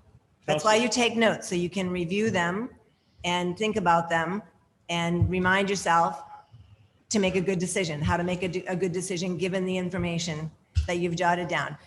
You know, I'm not sure that this is, again, I don't think I think it's an ineffective rule that we covered last time. There's no other community that could be found that has such a rule. Our oath protects the sanctity of executive sessions. It's got nothing to do with notes, nothing whatsoever. This just makes it more difficult to do the best job. Okay, so this goes back to I don't want to repeat your myself. inability to take notes in executive session and walk out of executive session with your notes. Yes. Is that a fair statement? Okay. Councilor Santos, you want another comment? So I think you just answered it, Mr. President. You take notes during executive session on a separate piece of paper that you want to take home with you. Yes, sometimes I take notes on the documents that would be sealed and stay here. I don't take those notes. But mostly you take notes on a separate piece of paper that you want to take home with you. The notes that I do write down separately it could be an idea that I had, it could be some information that really, wasn't part of the conversation, but, came up that, I did want to make note of for another time. Notes they're not a dictation of what was said in the meeting. Sometimes it's just a side thought, a to-do. It could be anything. So why take a note of all the So executive session? so you can remember it and go back to it and be most effective, Councilor Santos. Okay. Any further conversation? Councilor Toronto. Thank you, Mr. President. Just a couple of quick questions. Terry, thank you for your feedback and everyone else's feedback. I guess I forget, what caused us to make this change? I was always wondering. I mean, I've been on the council now for 3 years. This is year 4. We've been going. Because the council made a motion that any notes that were taken would stay there in the executive session, his or her package. Why did we make that motion in the first place? Who made that motion? I'm just your reason I did. behind it. I did. Councilor Lombardi made it. I did. Okay. Was there something you were concerned about, or? I have concerns. I've had concerns in the past about rumblings in the public from people who've come to me and talked to me about issues that were clearly talked about in executive session. Don't know where it came from, not pointing any fingers. But the fact of the matter is, the facts that were brought to me clearly came out of executive session. Whether they were brought out from someone's notes up here, or whether they were put down on a piece of paper, I was trying to tighten it up so that we lived up to our oath and we lived up to the letter of the law under the open meetings and executive session, and to try to, you're never going to eliminate it. People talk. It's human nature. I get it, but it's wrong. When we talk in executive session, no matter what we say, it should stay there. What we write down in executive session, albeit our personal notes or whatever they are, should stay there. And I hear what Wendy's saying, that blue binder, if we want to come in and we want to look at the blue binder and we want to look through our notes and we want to refresh our memory, that's all I'm saying. But do it that way. That's all. I am not pointing fingers at anyone in this room. I'm saying that when someone comes up to me and says, hey, I'm going to talk to you about this issue. And clearly, it came out of executive session. And when I look at that person and I say, well, I can't discuss it, and they look at me like I had two heads, well, somebody else discussed it with me. That's a problem for me. Okay, well, I was just curious where you came up with it. That's where. And wait, That's yeah, why. Probably good. Go ahead. And I don't think this would stop that, because people aren't, as soon as you finish this executive session, I mean, I can remember what I thought, what notes I took, how I took my notes, and what I got. So it's not going to stop it. Okay, I just don't think it's going to stop it. Not that I'm talking out of executive session, because, you know, I don't want to talk about it anymore once I get out of it. So, you know, and is it true that we're going to be like the only council that has this rule, or is this statewide? I don't know. Council to council. Just because nobody else does it, does it No, I'm make just it curious. wrong? Well, I'm just saying, a lot of times that's the question that comes up. Is anybody else doing this? That's the question that comes up 98% of the time. I get Personally, it. It's I don't fine. care. I'm not, I don't have to, I think we should be the first at a number of things. But in this actual note here, which is kind of, it says you can't even bring pencils and pens to the meeting. So should I just leave my briefcase in my car? It says it right here. It says councilors may not bring any materials, including a notebook, pen or pencil, cell phone, or any other recording devices into the space while reviewing the executive session files. So no pens, no notebooks, no papers. So you basically probably a clear desk. So when we come in for executive session, the only thing that should be on here is the papers that Wendy gives us. No. And a pen. It says it No. right here. No, it says when you go in to review your executive session notes, that's when, You can't bring a pen with you in the not when you executive go in to session? review it, because you can't take any notes and bring them out with you. So Only when can't- you go into the clerk's office to review it. So if I go in and review my notes, I can't write anything else down, No. No. No, because you My can walk notes. out with it. but I might be reviewing them and something pops in my head. I say, I got to remember to ask this because that's why I'm reviewing Write them, it down, leave to it have a there. question that I can Leave it ask. there. What do I do with it? Write it down, leave it there. Okay, Yeah, but pick it I up. got to get a pen from Wendy. Okay, where you get it from? I just think there's no other councils doing it. And I don't really understand, I understand, Rick, Well- what you have as an issue. I know it's been an issue for other counselors, no computers, don't take notes, not even cell phones. So I don't think it's going to solve, Rick, what you're looking to get done. But that's just my opinion on that. And then just going to what number 10 had to say, it says no member may vote on any issue in which said member has a personal interest or conflict. Is there any way that explains what a personal interest or conflict, how you measure that? Number 10? Why are we talking about number 10? Why are we talking about it? Number 10, we took out that you may abstain from voting, however members that said members public states the reason for doing. So we got rid of that. I'm just questioning. Why? It's not a change. It's in there. It says you cannot vote on any issue which said member has a personal interest or conflict. And That's been a policy. I know we do that. That's been a policy. I know we do that, but does anyone have the guidelines that you should consider when you do that? Those would be in the code of ethics. Yeah. We'll Okay. go to the Thank you. Okay, payment. all right. Item number 24. Do we have a motion? Okay. Just a comment. I got to tell you guys, I'm getting a little annoyed at the fact that I understand it's good conversation. We are accomplishing nothing. That's right. We are getting nothing done by this type of conversation. I get the transparency. I appreciate you bringing that up. No doubt about it. Some of the things I agree, I don't agree, but we are not getting town business done here. And I'm just sitting here steaming about it because I understand that everyone has a right to say what they want based upon what's on the docket, but we're not getting things done. Just a point of order. I mean, just a point of conversation rather. So I agree. I agree. Mr. President? Because I don't think we should even be considering this right now. This is a waste of time. Okay, Mr. President, yes. I don't disagree with you, but in analyzing what was presented, I found flaws. And I do think that we owe it to the public to explain why we're voting the way we're voting.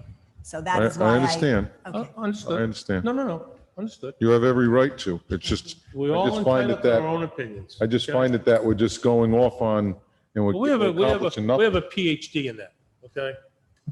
Going off on tangents, but Well, we we have a motion, Mr. Vice we President. do go through this and, just as an example, and I know you don't want to go about it, but if someone doesn't have enough information to make an intelligent vote either way, Yep. you're going to tell them they have to make a choice. I don't know. It just doesn't seem right. No. If I'm sitting here and I got information tonight for the If you first don't time- feel you have enough information, my opinion only, Yeah. my opinion, Yeah. to support an issue, Yeah. I would vote in opposition to the issue. If I didn't feel I had enough to support the issue. Okay. But I believe, and it's only me, that our constituents look at us to make a call. We have talked things and talked things and talked things. I have never sat on a council that did as much discussions over the years as this council. And the vice president opened the box tonight, and he's absolutely right. We waste more time debating, recapping, and redebating and recapping issues, and we're not getting nothing done.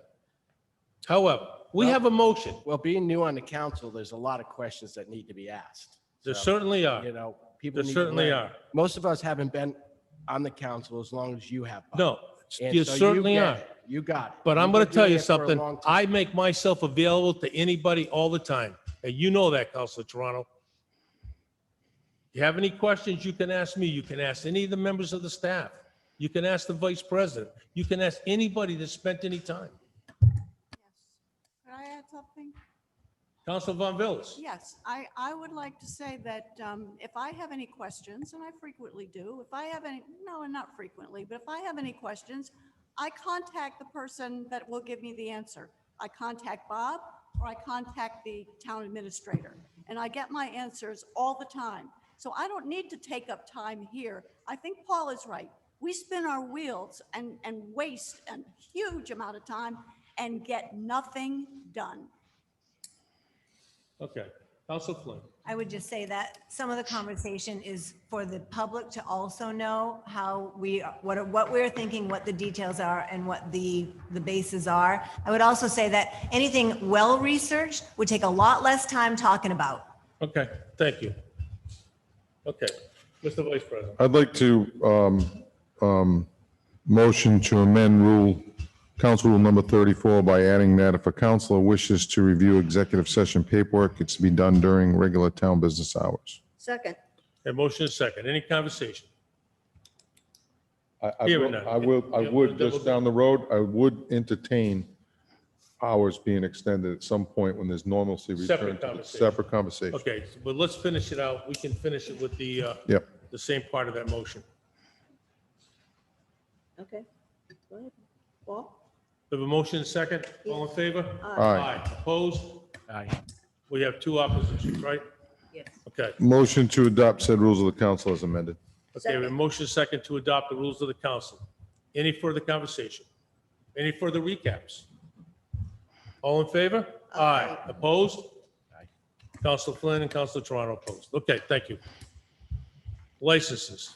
Okay, motion to continue items number 25, 26, and 27 to the September 21st, 2020 regular meeting of the council at the request of the applicant's attorney. And those are the ones in reference to the Rock Lobster applications. Second? Any conversation? Hearing none. All in favor? Aye. Okay. Item number 29, application of the special event permit for the Bike to the Beach for Autism New England for 100-mile charity cycling event from Boston, Mass. to Newport, Rhode Island, to be held on Saturday, September 5, 2020, from 12 p.m. to 4 p.m. Motion to grant said special event permit. Second? Okay, we have a motion and a second to grant. I'm going to ask the solicitor a question.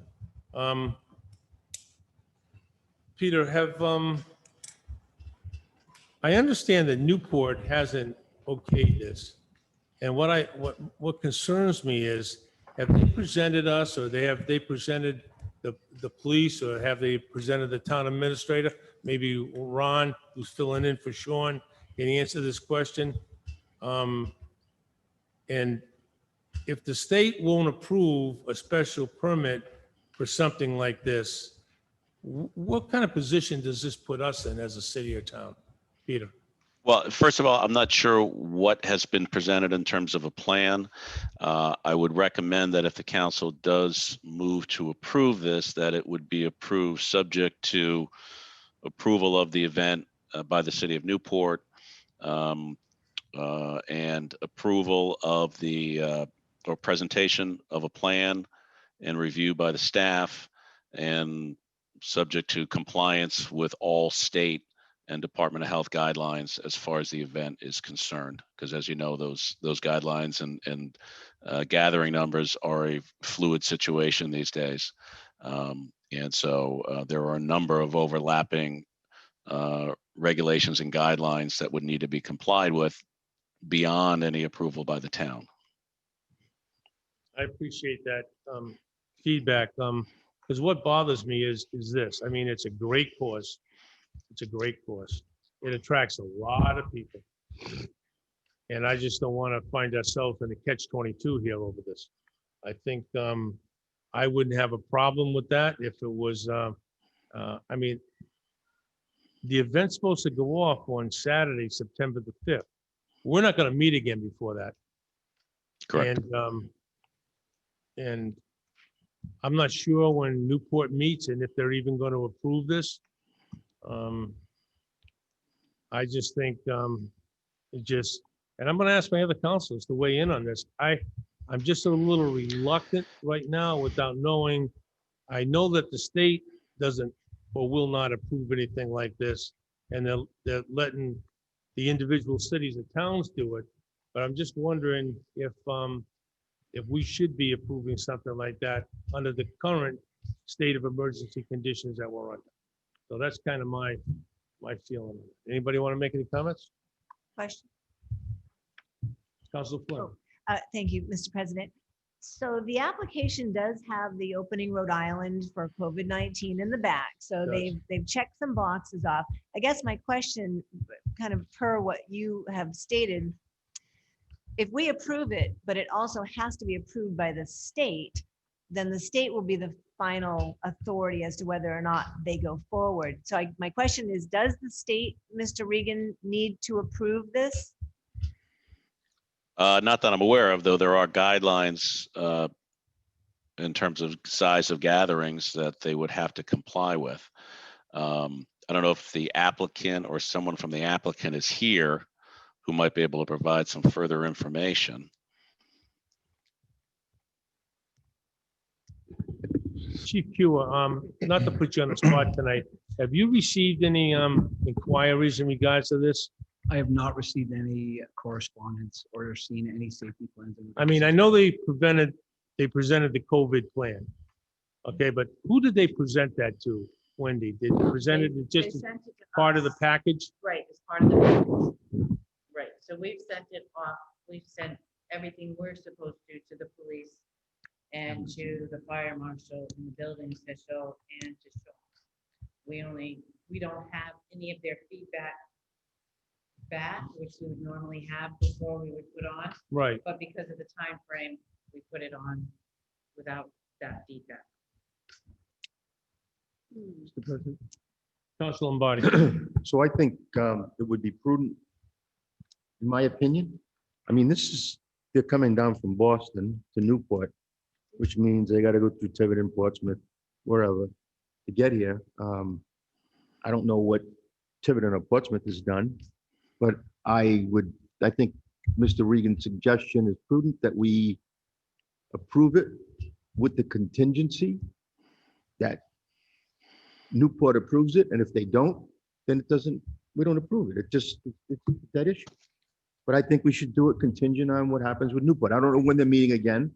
You know, 26th, pardon me? August 26th. All right, so they're gonna meet before this happens. If they don't approve it, if they feel, as some of us here may feel, that, you know, the state may throw the kibosh on it, who knows? But let's approve it. It is a great cause. I mean, you know, autism and the kids and the whole bit.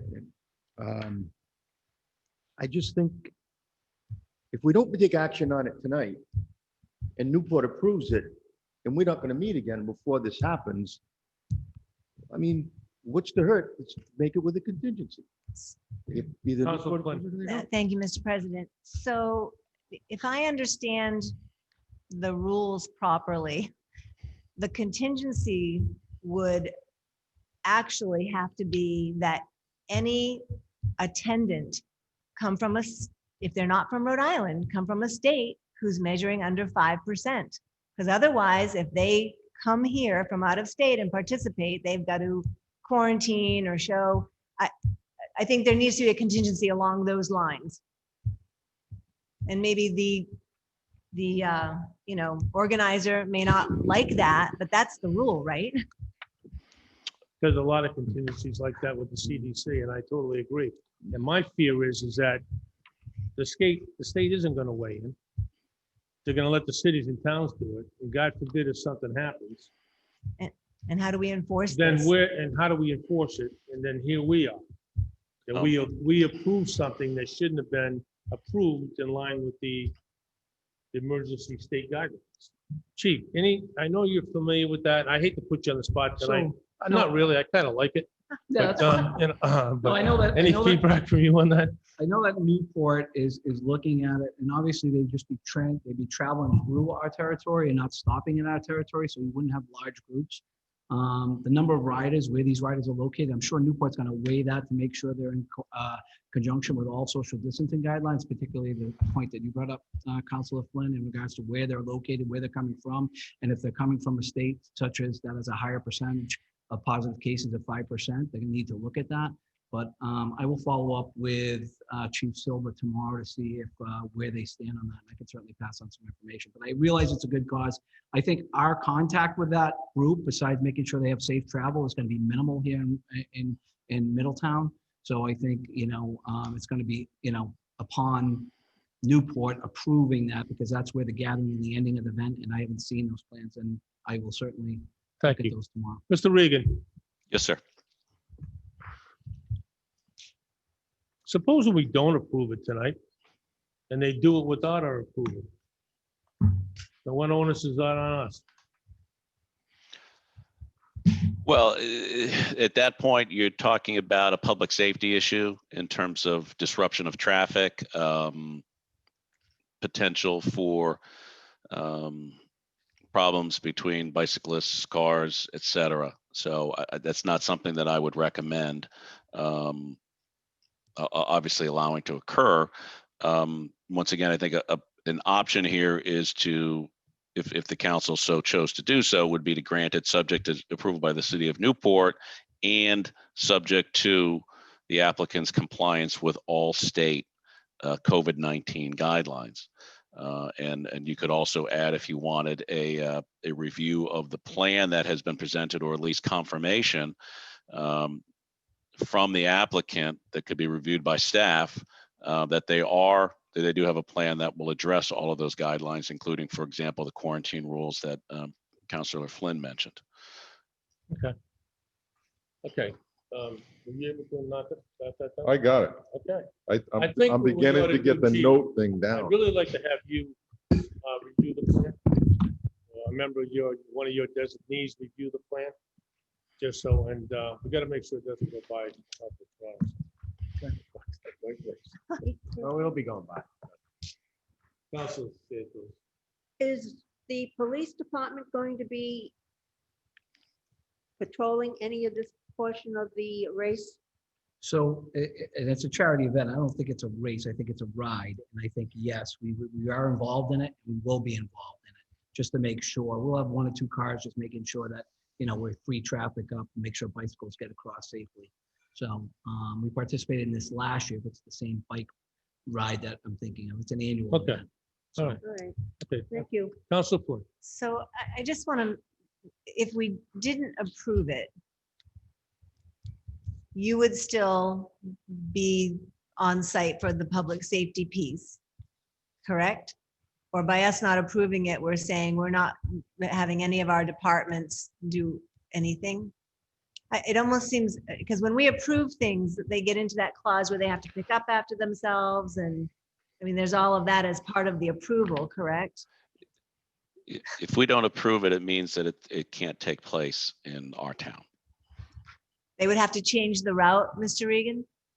Yeah, and I'm not aware of any other alternate route to get to Newport by Go over the bike. bridge. I think the best way to go is the way the solicitor suggested. I don't know, Bob. I mean, I think it's a great cause, as my colleague stated. It's the safety piece. And I think to this point, we've done a pretty good job adhering to the guidelines and with the COVID and, and I know I travel to Mass every day, but I have a letters because I'm considered an essential worker, believe it or not, that I'm allowed to do that. Now in Mass, they changed the rules, I think last week or 2 weeks ago, and said anybody that comes in the state doesn't work here or essential worker, you have to quarantine, and they're pretty strict. They'll pull you over and everything. So that's them. This is ours, but great event, great cause. I just want to be cautious how we proceed safety wise. Because I don't know how many people would be going from this area, maybe there's some, to Boston to ride back this way 100 miles. I think maybe they do. I don't know much about it, but I would think it's probably people from all over. And I don't like that. Early on this year, we had the police parade. We had a couple of other events that we didn't support. We didn't grant licenses to because of the COVID-19. And there's certainly the COVID-19 is not getting anything. It really isn't. Personally, myself, I'm inclined and I'm going to vote to deny this because of the safety factors involved in it, because I don't think it's prudent.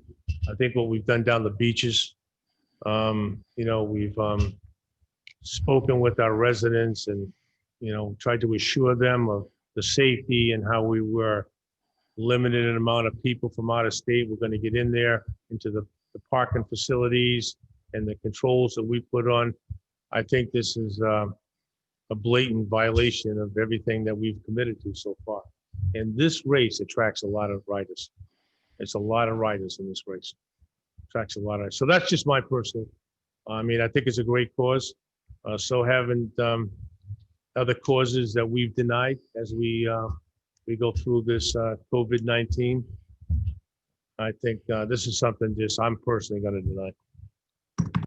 Well, the other side of me says, well, they're not really stopping. They're just kind of riding through. So it's not like there's an end game here or an end gathering where they're going to go and gather at the beach or some place in Middletown. So that's the other part of me says, well, it's probably okay, but it's just that I don't know, We don't know when they're going to stop. How many family members and stuff that are going to come here to watch them as they ride by? What do we know? We don't know enough. No, I don't. So, I don't. Mr. President. Council Biden. So as much, I am so conflicted right now, it's not even funny. But as much as I want to support this event, we have taken a hard stance in this town to support the COVID regulations. I'm really torn. Usually I can just sit on a side and stick to it, but Councilor Flynn brings up good point. Bob, you bring up good point. And we've restricted the beach. We're fighting on how to open our schools to stay within the guidelines. So I'm gonna vote to deny it, regrettably vote to deny this. Because, the rules, I guess, in this point in time are the rules. And we need to follow the rules when it comes to the COVID piece of it, I think. Any other comments? Councilor Toronto. It looks like they're looking at 150 riders. They're probably all going to be coming in at different times. I don't Right. see it being one pack of people coming through at 150. I mean, it's a long way, so it's spread out along the way. Yep. It says 5 to 10 cars. So they're gonna have vans come down, get them, and they're out of here. And they did it, they've done this on the 9/2/17, 9/1/18, and 6/31/19. So we should have experience of how this thing worked out. So I'm just putting that out there just for consideration. And I can tell you right now that on a weekend, we have more than 150 bikers going around the town. Okay, they're not all from this area. So we've got, enforcement in regards to people coming to our town, staying in our town and not isolating and going out for bike rides as well. So I know, this is asking for permission to do it. We tell them not to do it, but they do it anyways. But I'm just putting it out there that it's not like it's 100 cars and it's not like it's a marathon type of thing. So I just want to put it out. I think it would be spread out.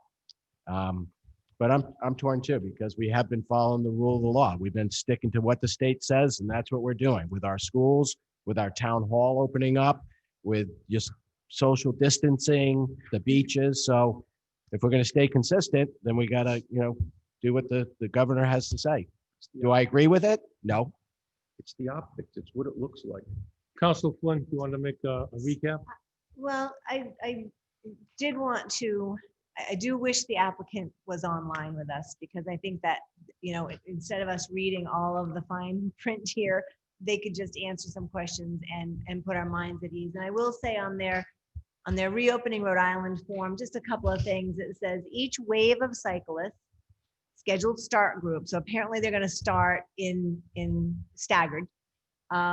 Will be broken into pods and given colored bracelets to assign them specific areas at each start, rest, stop, finish location, and to assign them access to specific supplies to prevent cross-contamination. It does go on to say an online COVID waiver will be sent to each participant the day before the event. When the participant shows up at the start line, they will need to show the completed waiver to our EMS staff, who will then give them temperature checks and ask additional questions. If the participant passes the day of COVID screen, they will get a bracelet indicating they have passed the screen. If they don't pass the screen, they cannot participate. So just on this one page, I think they're trying to mitigate the concerns. My concern is that you could test negative and be carrying. No one is enforcing these things. They are hoops to go through and check the boxes. Nobody's really monitoring or enforcing, that I'm aware of. Please, I'm open to being wrong. And we are trying to open our schools, and this is a big group. I mean, weddings have been canceled. To the president's point, we have canceled many events for COVID-19 so that we can sleep at night and not worry. I have to tell you, if this passes, I'm going to be worried about it. And for that reason, I think that I have to go with my gut, and I'm going to oppose it. I don't want to. I'd love to do something normal with all of these steps they want to take. And if they were here, they could speak to that, and I would be open-minded to listening to them. But without, I'm just not good with it. It's a big group. We've been vacillating between 5.14%, back down to 4.83%, up to 5.28%. Rhode Island itself is fluctuating. Vice President. I agree. The other thing that I think about, I think we probably have that many people coming from out of state to our beaches every weekend or every day. So, Hey, you gotta vote where your head's telling you know, Council Von Bills? I'm having a problem with this because I'm trying to visualize in my mind how it would take place. And I mean, I look at this and it says 7.33 miles. This is people on bikes. That means they're moving. They're not stopping. They have a single stop, which they've identified where everybody will be. I do not see them bringing lots of cars with them. I see them, I mean, it's a 100-mile ride from one place to another through open air in distance that's created by the fact that you're on separate bicycles. So I don't know. I think when you weigh the level of threat, so to speak, as opposed to the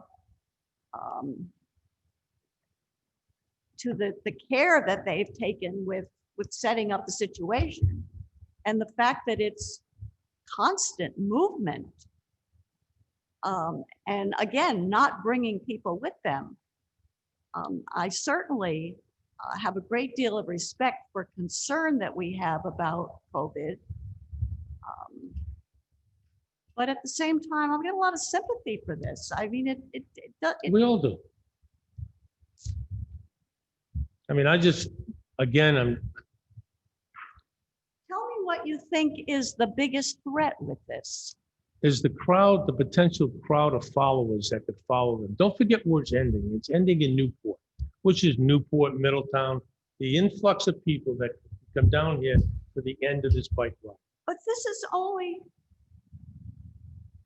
You're talking about 100, 150 people, but if they're going to end up at a destination, which is going to be Newport, certain place, then the families and followers, that's what I'm worried about coming down and having a large influx of out-of-towners coming in at once. And on top of that, it's not consistent with what we've done so far in regards to the COVID-19. Our policy has been, we haven't approved anything like this. We haven't done it because we wanted to stay and be in the position that we're in now. This necessarily is not going to be something that could trigger it or potentially trigger it, or perhaps it could, perhaps it might. I just think it's not consistent to what we've done so far. That's just my opinion.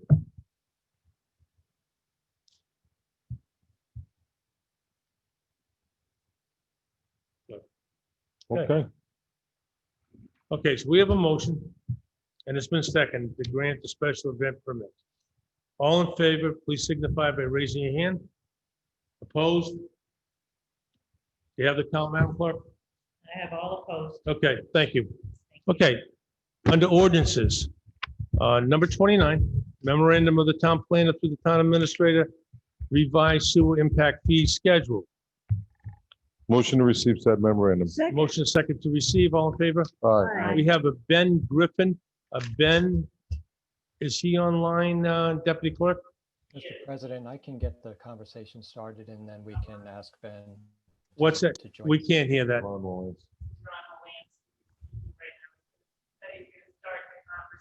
Okay. Okay, Can you hear me? a little bit louder would be better, Ron. Can you hear me now?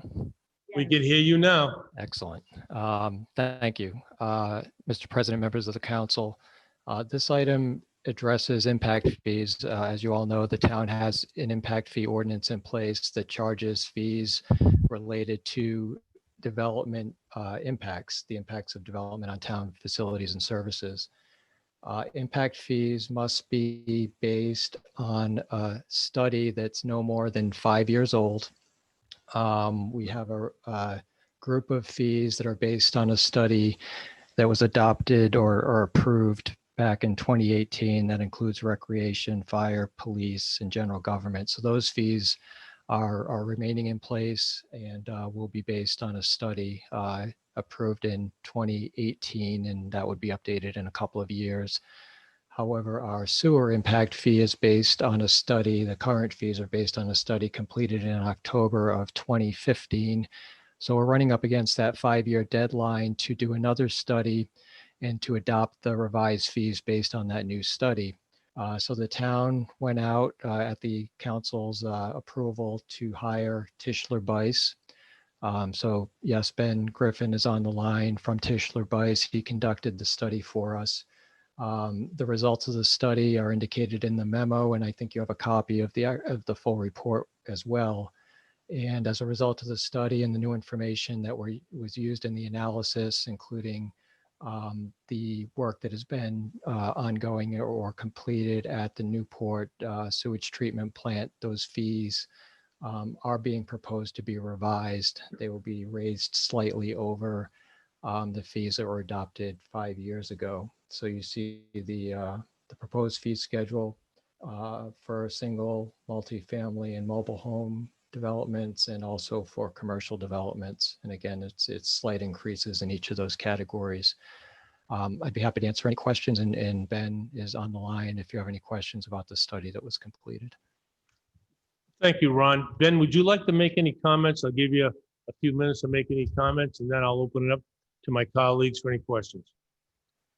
All right, counselors, thanks for having me tonight. So, one thing I want to point out, the big difference, because, we're including the same components as we had in your 2015 study, in this updated study. But really the only difference is the cost associated with the plant. After your 2015 fees were adopted, you got the final cost related to that plant expansion. And so they're a little bit higher than what we used in 2015.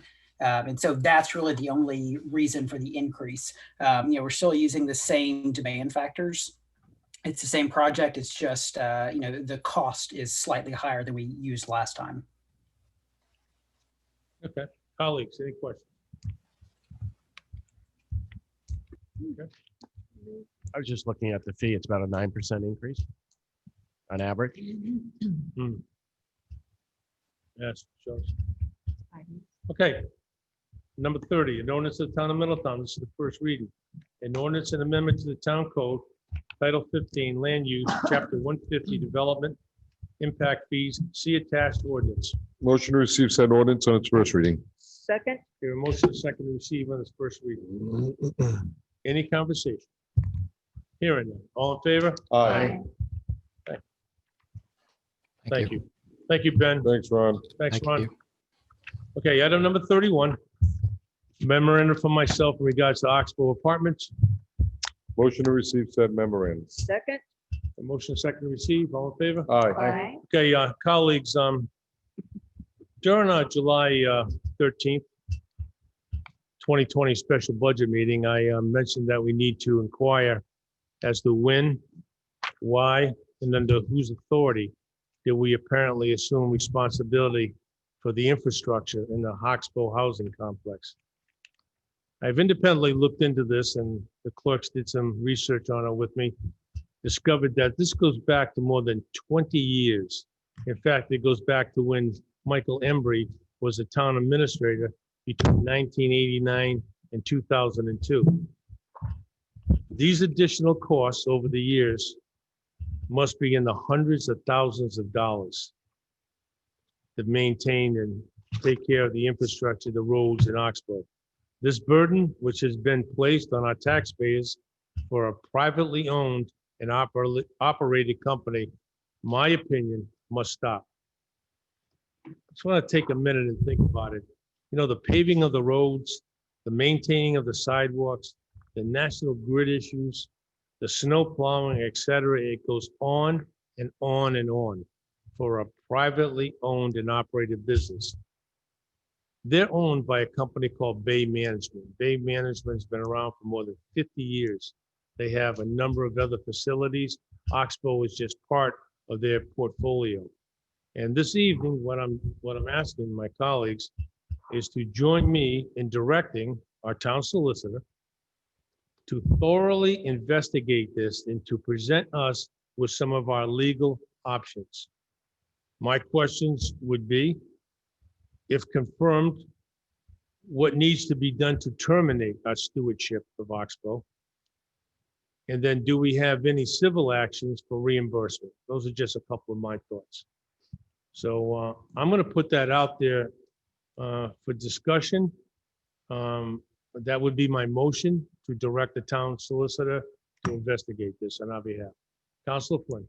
Thank you, Mr. President. So is this tied to the emails that you and I exchanged in June with the my December inquiries about the chronic pole lights being out on Rogers Lane? It kind of perked my interest, only being because of the conversations the town administrator and I had with National Grid.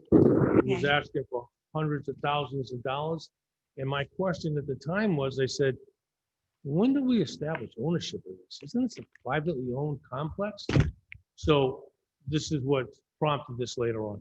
So do I understand correctly that this was originally a HUD 202 project, that it was? It was. So there should be some legal documents of organization that should be publicly available. I'm not sure it would be so difficult to find at least a cursory look at those establishment documents to see what role the town had in responsibility, if any. Well, that's what my request tonight is, to direct our town solicitor to look into this for us and come back with some options for us.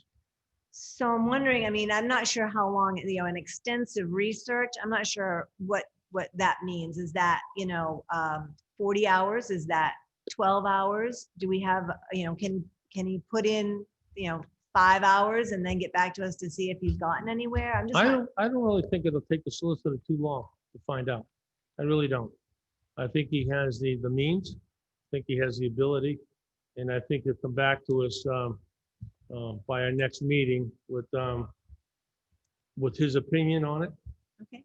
And what he's found and what his opinion should be and what direction we should go. But if this is the case, I mean, can you imagine? We've repaved roads over there. We've done sidewalks. This is a privately owned entity. And we police it, we got to do it. Council Lombardi.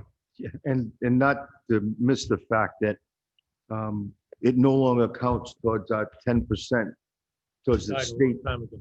right?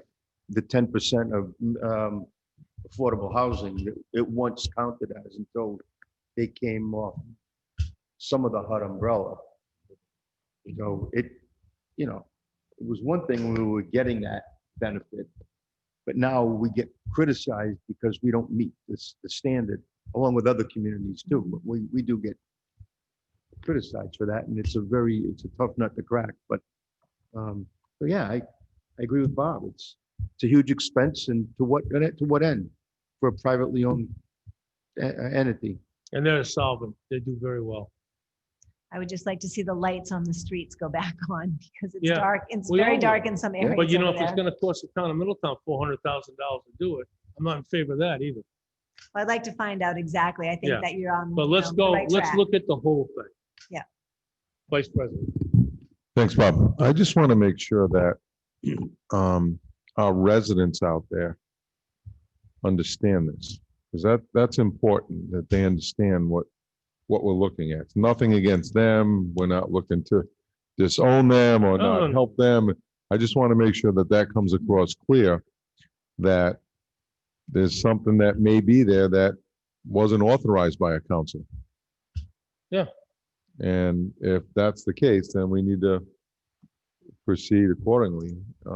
And especially if it's a private entity that's, raking in a lot of money, and we're putting we're doing all the infrastructure improvements.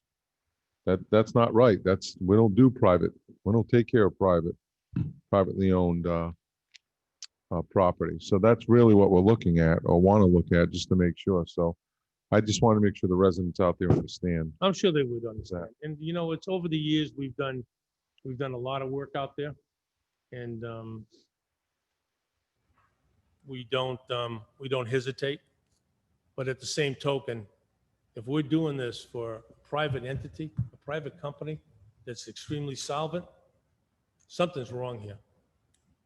But we may not be. I mean, it may be our obligation and responsibility. The It may roads be. may be. So we're just But I going want to to, clarify. I want We're to gonna find out for sure. when all of a sudden Because there's a question. ownership of the infrastructure was turned over. Okay.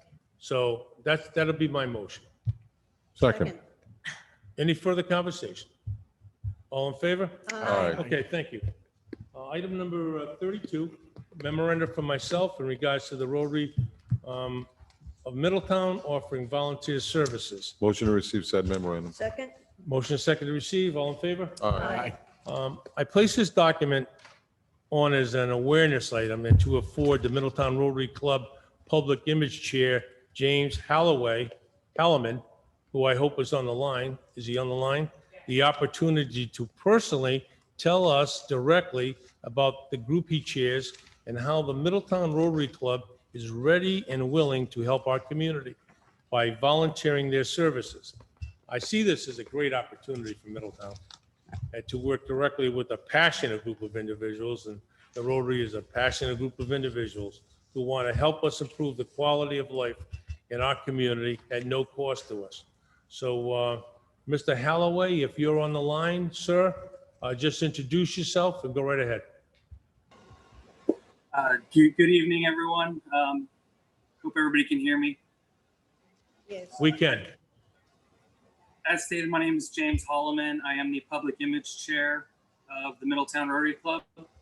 My job as a Public Image Chair is to ensure that everyone who lives in, works in, or visits Middletown knows that we have a strong Rotary Club working to keep the town amazing.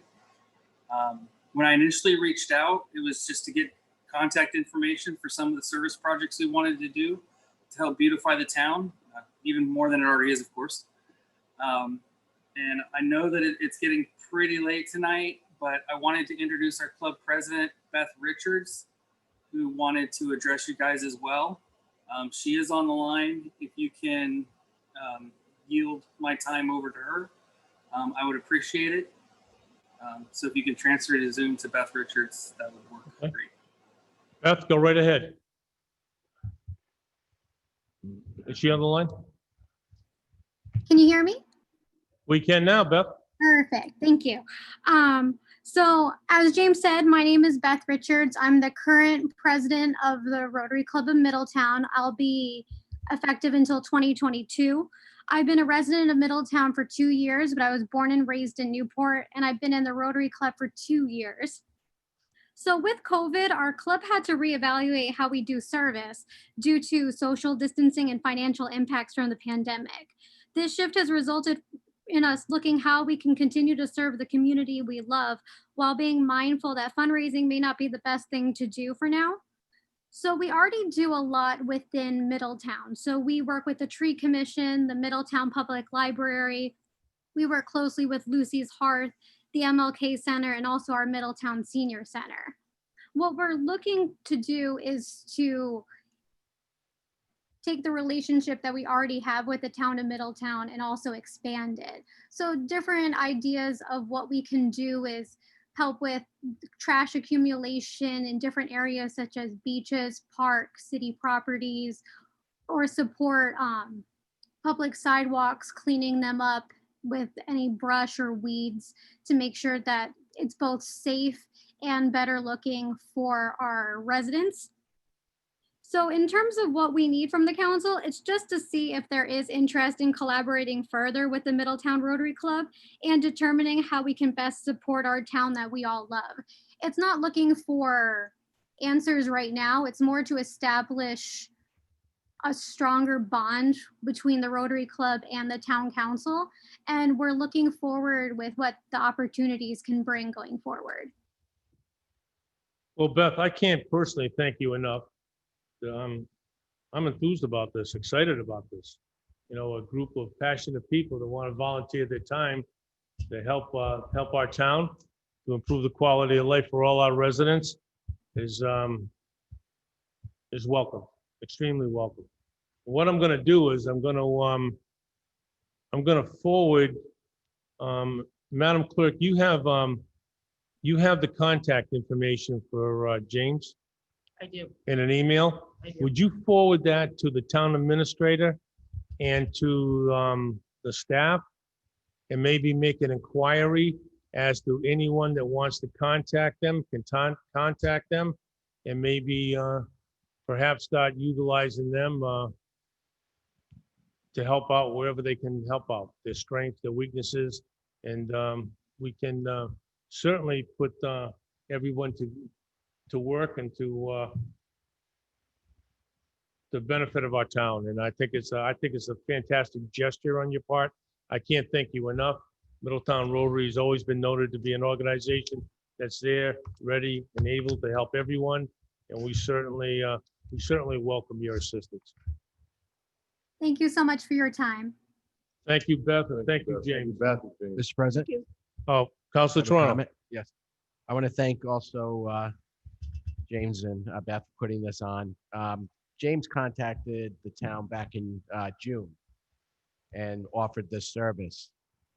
And basically what kind of caught my eye, and I have been in contact with him, Bob as well, and reaching out on the behalf of the Rotary to help keep, our community better cleaned, safer place for everyone.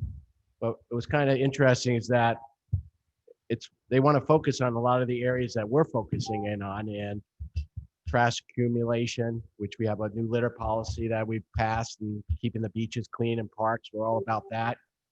Identifying seniors and disability. We talked about a program where seniors might be able to not cut their grass or paint. They're saying, hey, let us know who these people are.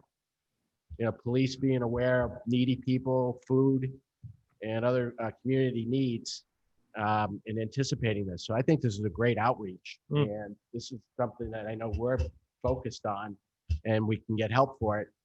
And you're going to send this to the town administrator to follow up on? With the department heads. With the department heads? Yeah, the clerk's going to send it. Will they put a plan together how to work with these folks and get back to us? I would hope so, absolutely. So they will get back to us on it? See Mhm. how it's going? And make sure that's part of your note, Madam Clerk. 'Cause I think this is great. It's a local Oh, this is organization. and fantastic. It's really good. Yeah, thank you. Okay, thank you, Councilor Toronto. Okay. Item number 33, memorandum for myself, enhanced parking program. Motion to receive said memorandum. Second? I have a motion and second to receive. All in favor? Aye. Okay, colleagues, I'm proposing that the town, and this is in response to the abundance of complaints, emails, suggestions that we've received over the last several months and probably over the last several years, that the town adopt an enhanced parking penalty program for areas of the town that are negatively impacted by drivers that violate our parking ordinances during the summer months. The town uses considerable resources to restrict and manage the summertime surge in illegal parking. But more importantly, this situation will reduce the quality, it has reduced the quality of life for our year-round residents. So attached is a list of areas identified by the administration, and the police chief is here with us tonight. They came from his department, his offices, and the administration, where the current levels of fines does not deter illegal parking, what they believe during the summer months. And note that these areas are most near the shoreline, obviously, and the beaches.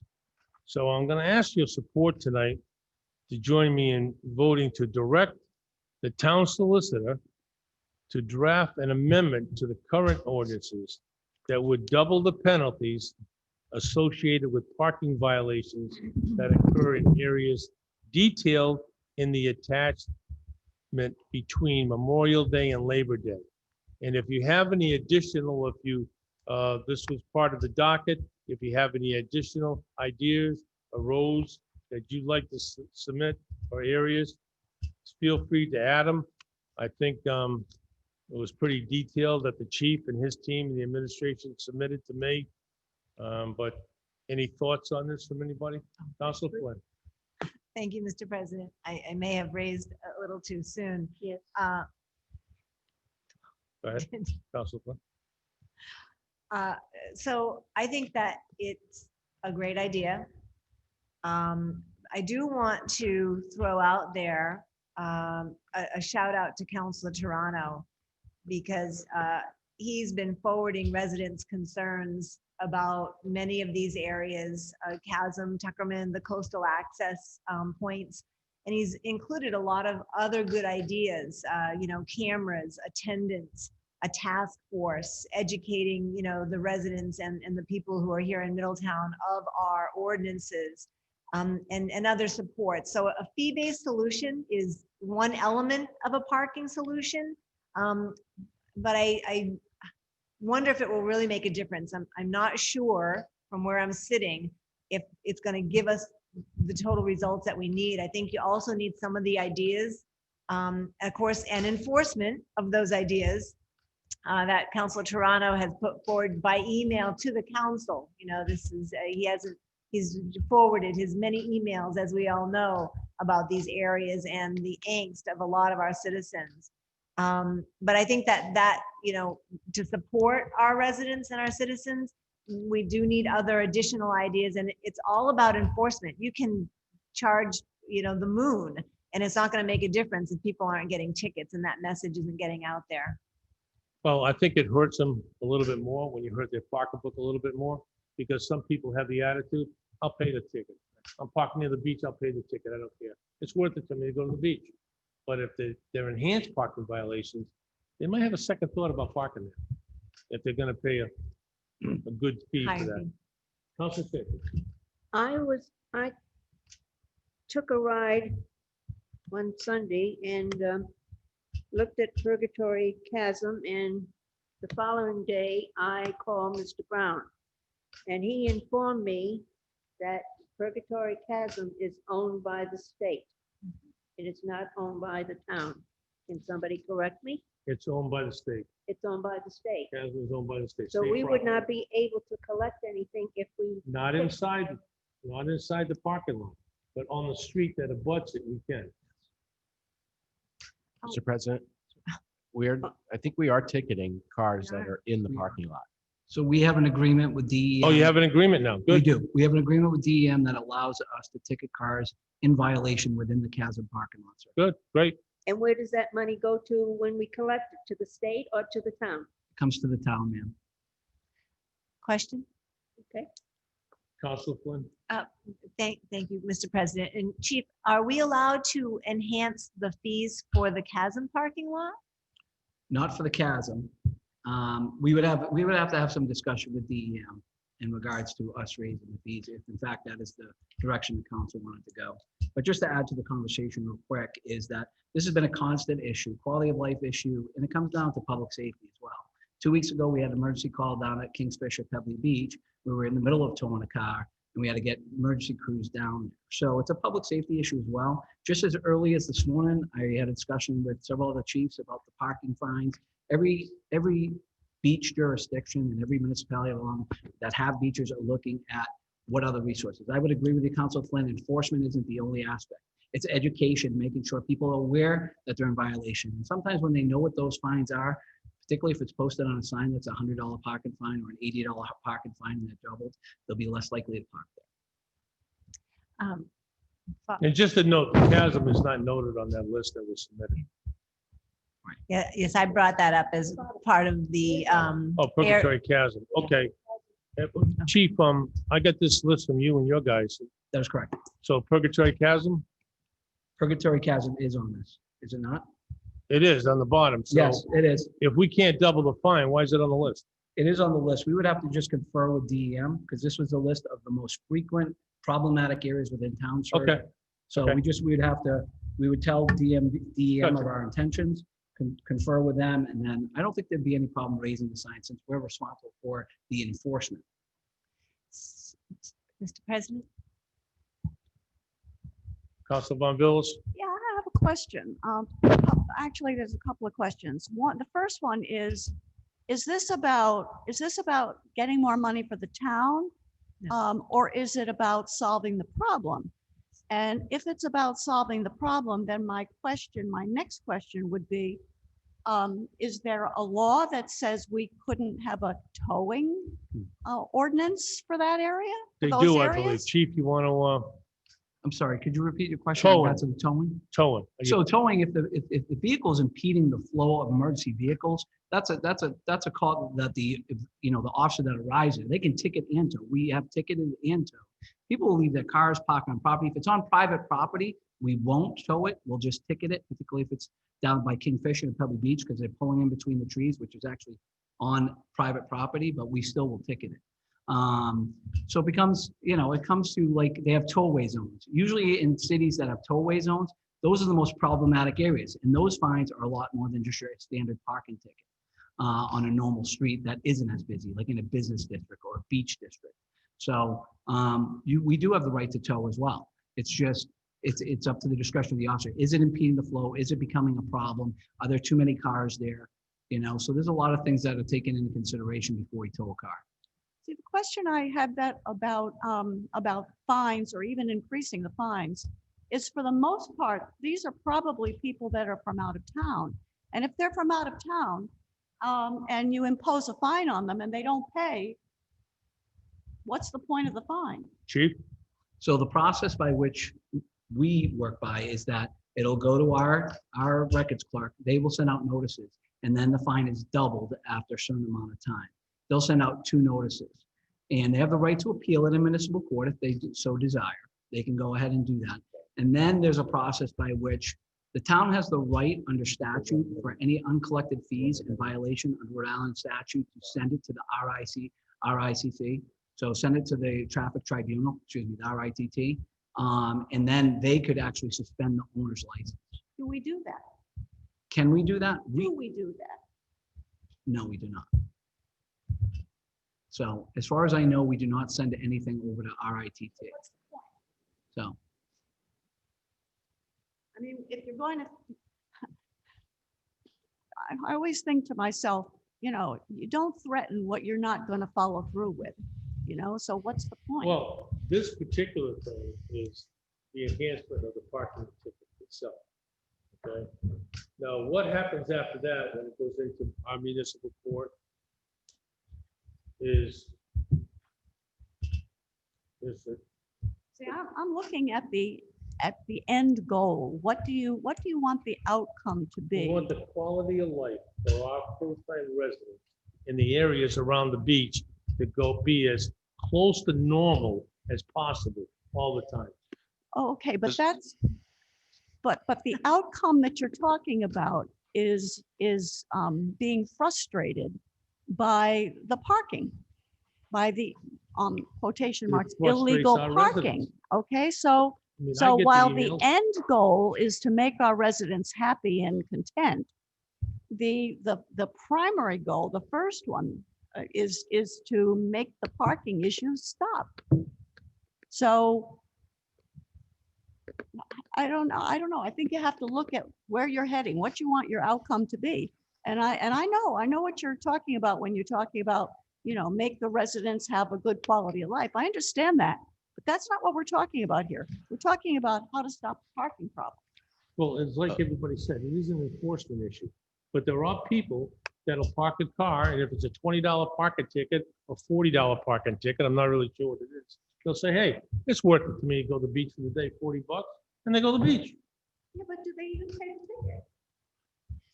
Mr. President, Solicitor. just a quick suggestion. There are mechanisms, as the chief noted, whereby we can take enforcement action on unpaid tickets that eventually will result in suspension of registration, suspension of licenses.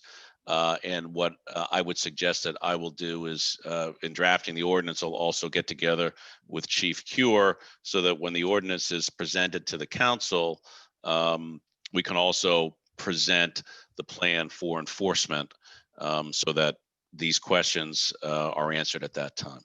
Good. I mean, I think at the end of the day, I'll get to you, Councilman Body. I see you. I think at the end of the day, we want to do what's right for our residents, the people that live there all the time. We want people to enjoy our beaches. Yes, they're a tourist attraction. Yes, we want people to go to our beaches, but we want them to go into them in a police and disciplined manner, not just park all over the place, get out and run into the water. And I think that's what's been happening for a long time. We're in total agreement about that. I just think that we need to go the full distance. And I think the solicitor is going to provide that opportunity. Council Lombardi. Parking enforcement. So as the traffic sergeant for a few years in Newport, I lived traffic enforcement. And I know what's effective and I know what's not effective. Parking enforcement is not and should not be, in my opinion, a revenue generator. It should be, the fines should support what we're doing for enforcement. So my suggestion is that the fees and fines for parking, for towing, be funneled towards the enforcement piece of it. Maybe create a detail where that money gets funneled towards paying for an officer or officers to do parking enforcement during the summertime detail. I don't care if we put money in the town's coffers. I want it funneled towards the enforcement piece of it. So that's what we did. We had details that tagged and towed. And that money was generated, went towards the enforcement. It took care of the parking aids that they have in downtown Newport, and they walk through the neighborhoods and they enforce sticker parking, and down a ledge road for the areas where people weren't supposed to be parking. And guess what? Maybe we can suspend a license or a registration in Rhode Island, but the people coming here from New York and New Jersey, I'm sorry, but I don't believe there's anything reciprocal about that. And I don't think we're going to take the time and effort, and Rhode Island's going to take the time and effort to notify Massachusetts, New York, New Jersey, and everywhere else they come here and park because they feel like, well, I can park wherever I want. And if I get a ticket, it's the price of doing business. So at the end of the day, Councilor Von Villas is right. The end result is, how do we get the message out that we don't play games in Middletown with parking where you're not supposed to park? Guess what? Tow them, tag them, hit them in the pocketbook, and then funnel them the money to the police department to pay for a detail, so we don't take a guy off patrol who's going to sit there and wait for 20 minutes, a half an hour for a tow truck, because that's what happens. So my suggestion to the solicitor is, let's come up with some type of an ordinance that gives us a restricted receipt account, maybe, where the money gets funneled to parking enforcement so that we can do this and do it effectively. Because at the end of the day, when you have a limited number of police officers on the street, you don't get consistent enforcement because they're constant. They're handling calls for service. They're handling other quality of life issues. They're doing police work. And while parking enforcement is part of that, it doesn't get done consistently unless you assign somebody to those areas to be there and to enforce it consistently. It's not effective unless you do that. And our guys are already spread thin. So that's my suggestion, Pete. When you're looking at it, let's come up with something where that money gets funneled, whether it's through the municipal court or through an ordinance, where the chief has the ability to assign detail guys out there, and we'll pay them that way. Okay, thank you for your suggestion.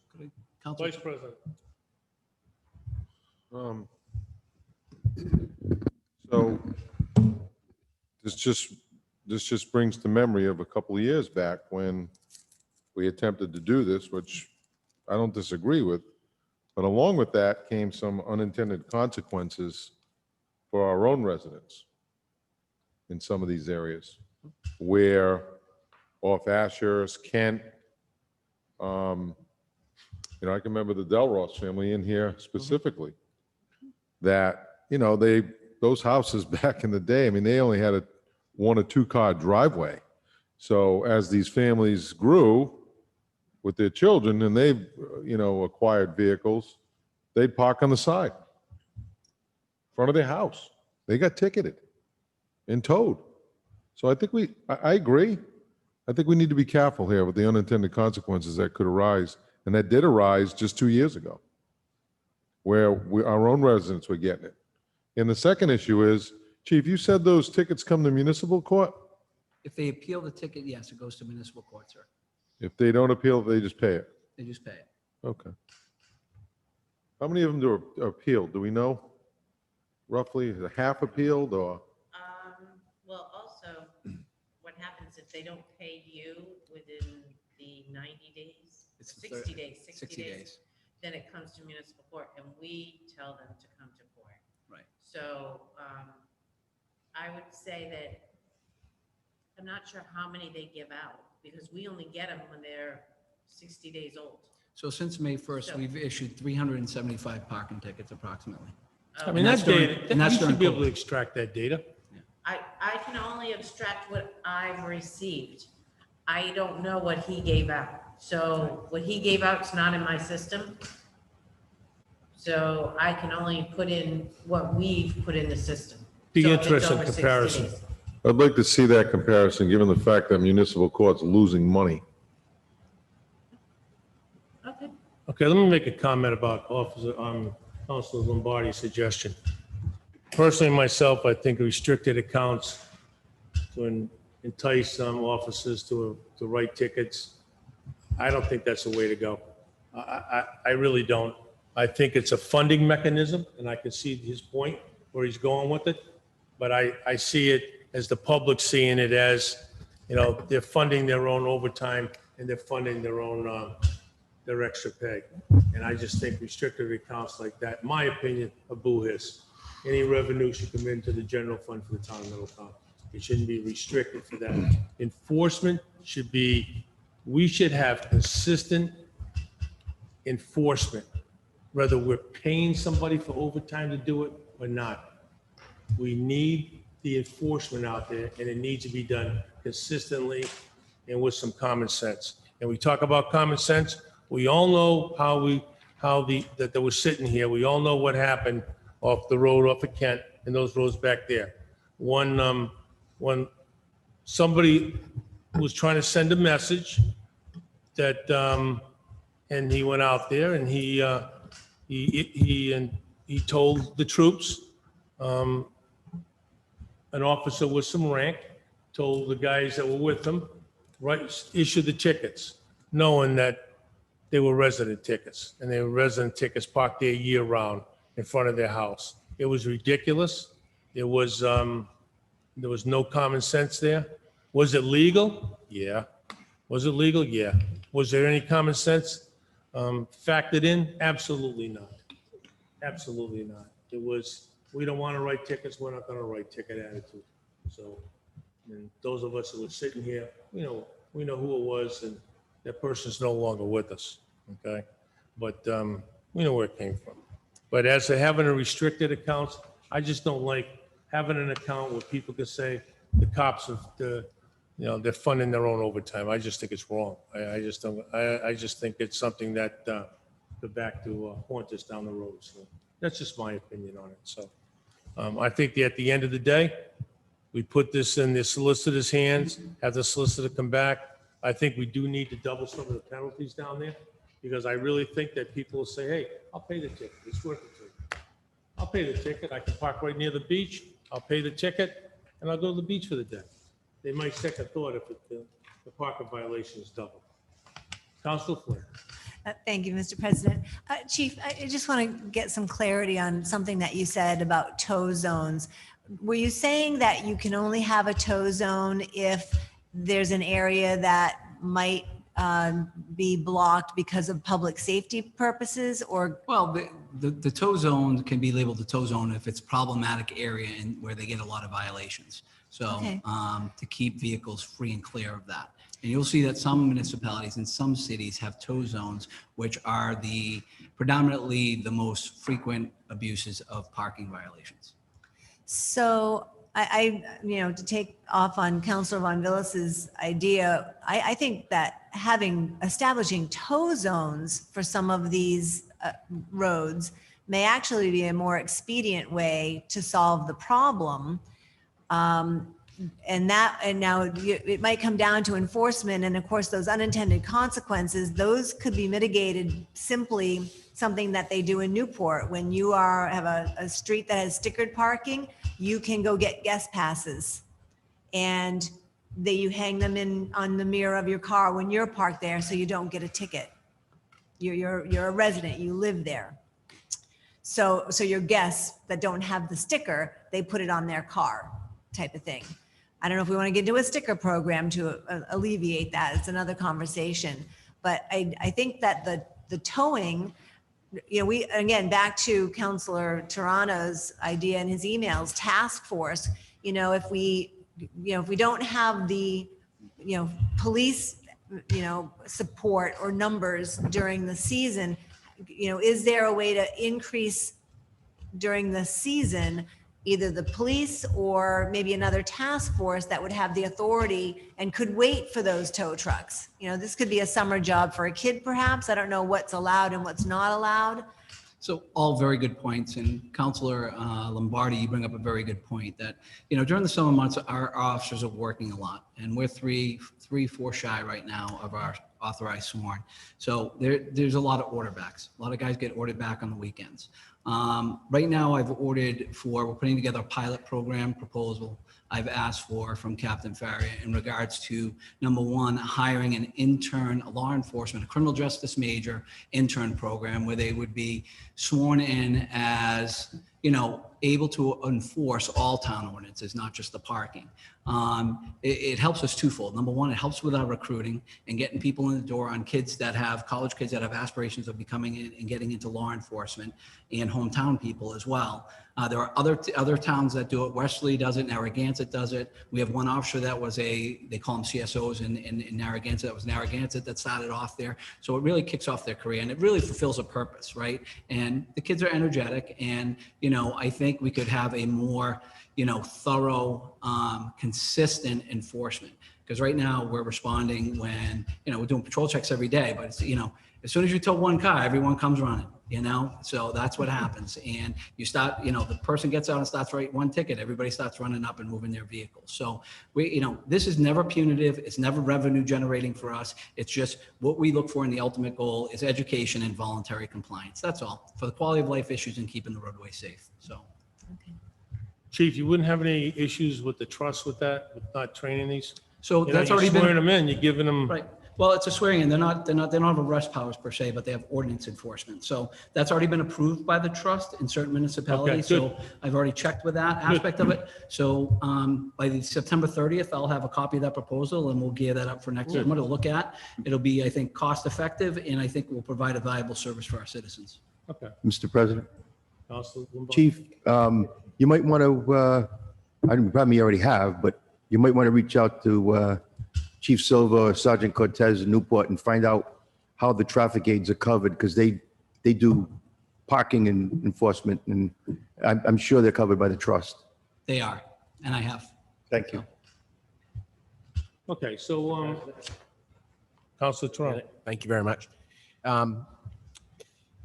Yeah, as we all know, we're all on the emails. We keep getting this parking issue, and it's during this on season for the beaches and everyone trying to get access to the ocean and fishermen and a lot of that. So this has been an ongoing problem. We've talked about permanent signage. We've talked about putting barriers up, a lot of different things. And that's why I say it's almost like someone has to focus on this on a full-time basis almost during this on season type of thing. I did receive and what prompted me to get started back on this was back on July, just a couple of weeks ago, 30th, a letter from some of the residents. And again, I live in an area where there's beach parking going on and fishermen going on and litter going on. And so I hear from my neighbors, they say, Dennis, you're on the council. What can we do about this? And it says, my family is own homes at 441, 453, 457, 455 on Tuckerman, along with neighbors at 535 and 515 are really struggling with an onslaught of fishermen on our rocks as all times of the night. So they've got people fishing off the rocks 24 hours a day, okay? And there's noise and leaving a lot of trash. My understanding is we've been down there as a town and looked in there. We got mattresses, we've got diapers, we've got everything being left on the rocks, okay? So it's leading to another, and this is kind of the parking where they're getting to, you know, where people are parking in this neighborhood 24 hours, okay? So, and they're in parking areas, and Sean sent me an email back that just some of our ordinance say, hey, if you're not parked on the street and you're parked completely off the road, you can park there. So there's areas on Easton's Point where if you're off the road curb, you can park there, okay? Unlimited amount of time. So she said she's talked with the police, town engineer, fire department, public works, DEM, fishing licenses, etc. Most of the fishermen are parking on Walcott Ave. They can do, you know, they're parking in front of the Clam Bay Club. We'd like to see more signs, more consistent signage between Kane Ave and the Clam Bay Club. If possible, we'd like the parking signs to have a time limit, which is just an idea, posted, or no parking between 12 a.m. and 6 a.m., which 12 o'clock at night to 6 o'clock in the morning, I don't know if we need people parking there and going fishing in people's backyards. So, but we got to give people access to the coast. That's, you know, that's why we have all those aggressions. And we're seeing other neighbors complaining about some of these other areas where people are crossing over private properties to go to the coastline. But when they come out of those areas, they're infringing on neighbors across the street and to the left and to the right, causing traffic issues. So I just wanted to bring this up. This was by Julie Tolan, had sent me an email. So I want to thank her for reaching out. She might be speaking tonight. I know she wanted to. But Sean said the problem that we did address the issue back in 2017. Did cause a problem on Kent Road, as Paul was talking about. Basically, it says parking off the roadway is allowed in the area you are describing. The problem that you're describing is better described as parking / access issue related to the CRMC row, located at the end of Walcott Ave. So this is down by the Clam Bay Club, the Walcott Ave area. And there are probably a good 10 cars that can park along that section. So his advice maybe is we limit the parking that's there. So we can maybe, because we did that at different areas of the town, say, hey, limit it to 3 spots, 5 spots. But I don't think we can control it completely. But maybe if we could maybe limit the time frame that people are there, park from 6 in the morning to 12 at night. That's something they had mentioned. I'm sure they got some other ideas that they would like to share. I don't know what this ordinance does for litter. I don't think we can work anything in there because that's I don't know who's responsible for that. Sean says they have to divide, show where their property lines are, and if their people are on their properties then we can enforce it. But if it's outside their property, we can't do anything about it. But I think it's a shame that we're getting all this pollution and all this waste left on the rocks, and there's nothing we can do about it. So just wanted to put that out there as feedback that I've received from the residents. Okay, suppose we end this conversation, let's say anyone wants to add something further by, let's direct in the town solicitor to put together, I'm sure he took notes on what's going on, put notes together and come back to us with an ordinance that you feel will try to eliminate and alleviate some of these issues that we're having down there. Because, this hasn't been just this year, last year. Right. Hasn't been just since 2017. This goes back to the 70s that I'm aware of, okay? And this has been going on for a long time. And the only way to resolve it is to make sure the enforcement is down there to take care of it. And, we've gone back to mean high tide marks and people's property and marking water lines. We've done it all. And it's a continuing battle, but it's unfortunate for the people that live in those areas, because they're the ones that suffer for it. So that would be my motion, to direct the solicitor. I'm sure he took notes tonight. Put something together for us to review on maybe the 21st. Do I have a Second. Any further conversation? Hearing none. All in favor? Aye. Okay, thank you. Okay. Item number 34, it's a memorandum for myself, the appointment of an alternate municipal judge.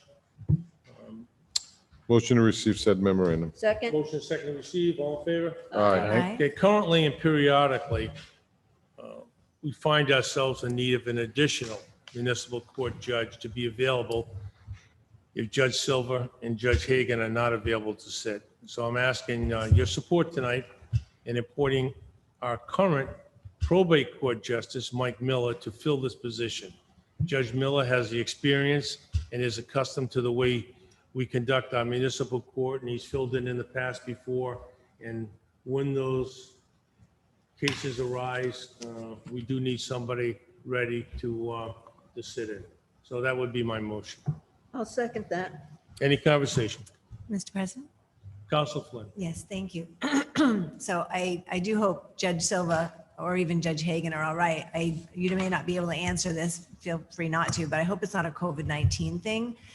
So I'm just wondering, Madam Clerk, if I could get a copy of the job descriptions for town solicitors, judges, that kind of thing. I was very curious to see this come up. I know Mr. Miller's been town solicitor before. He's had that position. I'm sure he's capable, very familiar with the town. 20 years. He said 20 he was years. acting municipal judge before. So, Yeah. and I know in the budget discussions, which Councilor Rodrick noted earlier, that, municipal court may not even be paying for itself. So it's not like there's not a lot going on there. But if the probate court is much busier, I'm just wondering if it wouldn't make sense to have Barbara Barrows, the assistant probate court judge, stand in for the municipal court judge position. And I just didn't know do we need a third probate court judge? I just don't know if this is COVID-19. We periodically, and we've had during council meetings, we've appointed alternate probate court judges if there was conflicts. Conflict of interest, yes. So we've done that, Councilor Flynn. And would I support probate court justice, the alternate Barrows, is a very competent lady, but I think the municipal court's a different animal, and she has no experience. This is a gentleman that has experience. Whether he's gonna fill a potential vacancy or not, a seat, if it arises, we don't know. But he can walk in and just sit down and hold court. So do we need a third for probate court as well? Well, we do, and that's why we periodically, because probate court is funny. It's a little bit different than municipal court, because, and I think, Peter, you can jump in if you want to. It's a little bit different because the conflicts are more apt to be found in probate court than they are in municipal court, Okay. because attorneys representing people that can't sit over or hear and can't administer their authorities in a court if one of them is a client of theirs. So, but I mean, this should be a simple thing. Mike Miller, and then we have somebody if we need it. Yeah. So is Mr. it- President, just to follow up on that, with regard to probate, you do need someone from time to time to fill in because of a conflict. And it's easier to appoint someone at that point in time when the need arises to make sure that whoever it is you're appointing also doesn't have a conflict with the parties of that particular case. So that's why that's sort of done on a as needed basis, whereas the municipal court and Judge Miller filled in quite often for me if I had a conflict, or let's say I was on vacation when I was a municipal court judge. So he has had a good amount of experience sitting in that seat, and can do the job on a moment's notice. So just for my own curiosity, do we advertise for these positions, or do we have resumes on file for when we need to tap someone when there's No. So how does that actually work? How does what work? How do you find your I came alternate? up with his name because I know his experience and his time with the town, and that he sat there. And if we have an issue, he'd be the perfect guy. If we have an issue, he'd be the perfect guy. So we don't need to have someone in place for the probate court, just for the municipal court, a third? Probate, we have Barbara Barbara, Barrows, yeah, who's very competent. But like the solicitor said, and this happens often, now you've been party to this, we have to ask somebody else to sit. And one of the things that the solicitor does, he'll say, let me see if Attorney Flynn has a conflict with handling the probate case of Mrs. Von Villas. Oh, I And see. Counsel Flynn might say, no, I don't. Or Counsel Flynn might say, yes, I do. So then he'll go to somebody else or recommend somebody else. So the solicitor recommends, is what you're saying? Generally So- speaking, yeah. Okay, so for the municipal court, it's Judge Silva, Judge Hagan, and Judge Miller. But for probate court, it's only Judge Miller, Judge Barrows. I guess my question is, do we need a third for probate court? Because you're putting a third into municipal court. And why, if that is the one that's likely to have more conflicts? That's all. Okay. I'm just confused as to why we're doing 3 in one that isn't busy and not 3 in the other. Solicitor just answered, excuse me, Mr. President, solicitor just answered the question. And I can't, I'm sorry. I can't. Excellent. Pete, you got something to say? Just to reiterate what I said earlier, when you need an alternate in probate court, it's almost always because of a conflict of interest. And because, the attorneys that do probate work, who would be on the list of people that you would call in that situation, do a lot of probate work. Sometimes they might also have a conflict as well. So rather than appointing somebody on sort of a permanent fill-in basis, it's easier to confirm that that person that you're going to appoint for that one particular matter doesn't have a conflict. And frankly, I was both the probate judge and the municipal court judge, and the conflicts and the need to fill in, frankly, arise more often in municipal court just because of the volume of people that come through that versus the probate court, at least in my experience. So I think having 3 probate judges is overkill. Thank you. That answered my question. Thank you, Mr. Regan. Okay. Any other conversations about this? Okay. So my motion would be to, go ahead, Vice President. Motion to appoint probate court justice Mike Miller as an alternate municipal court judge. Second. Have a motion and a second. Any further conversation? All in favor? Aye. Opposed? Sorry. Item number 35, communication of Council Lombardi, resolution, proposed merger of RIBTA and RIDOT. Motion to receive said communication. Second. A motion second received, all in favor? Aye. Council Lombardi. So this resolution came as a result of my being the council liaison to the Discover Newport and the Board of Directors, and discussion we had with the other liaisons from the other towns, including Councilor Jean Marie Napolitano from Newport. My memo just talks about the governor's proposal for the upcoming budget to merge the Rhode Island Bridge and Turnpike Authority and the Rhode Island Department of Transportation.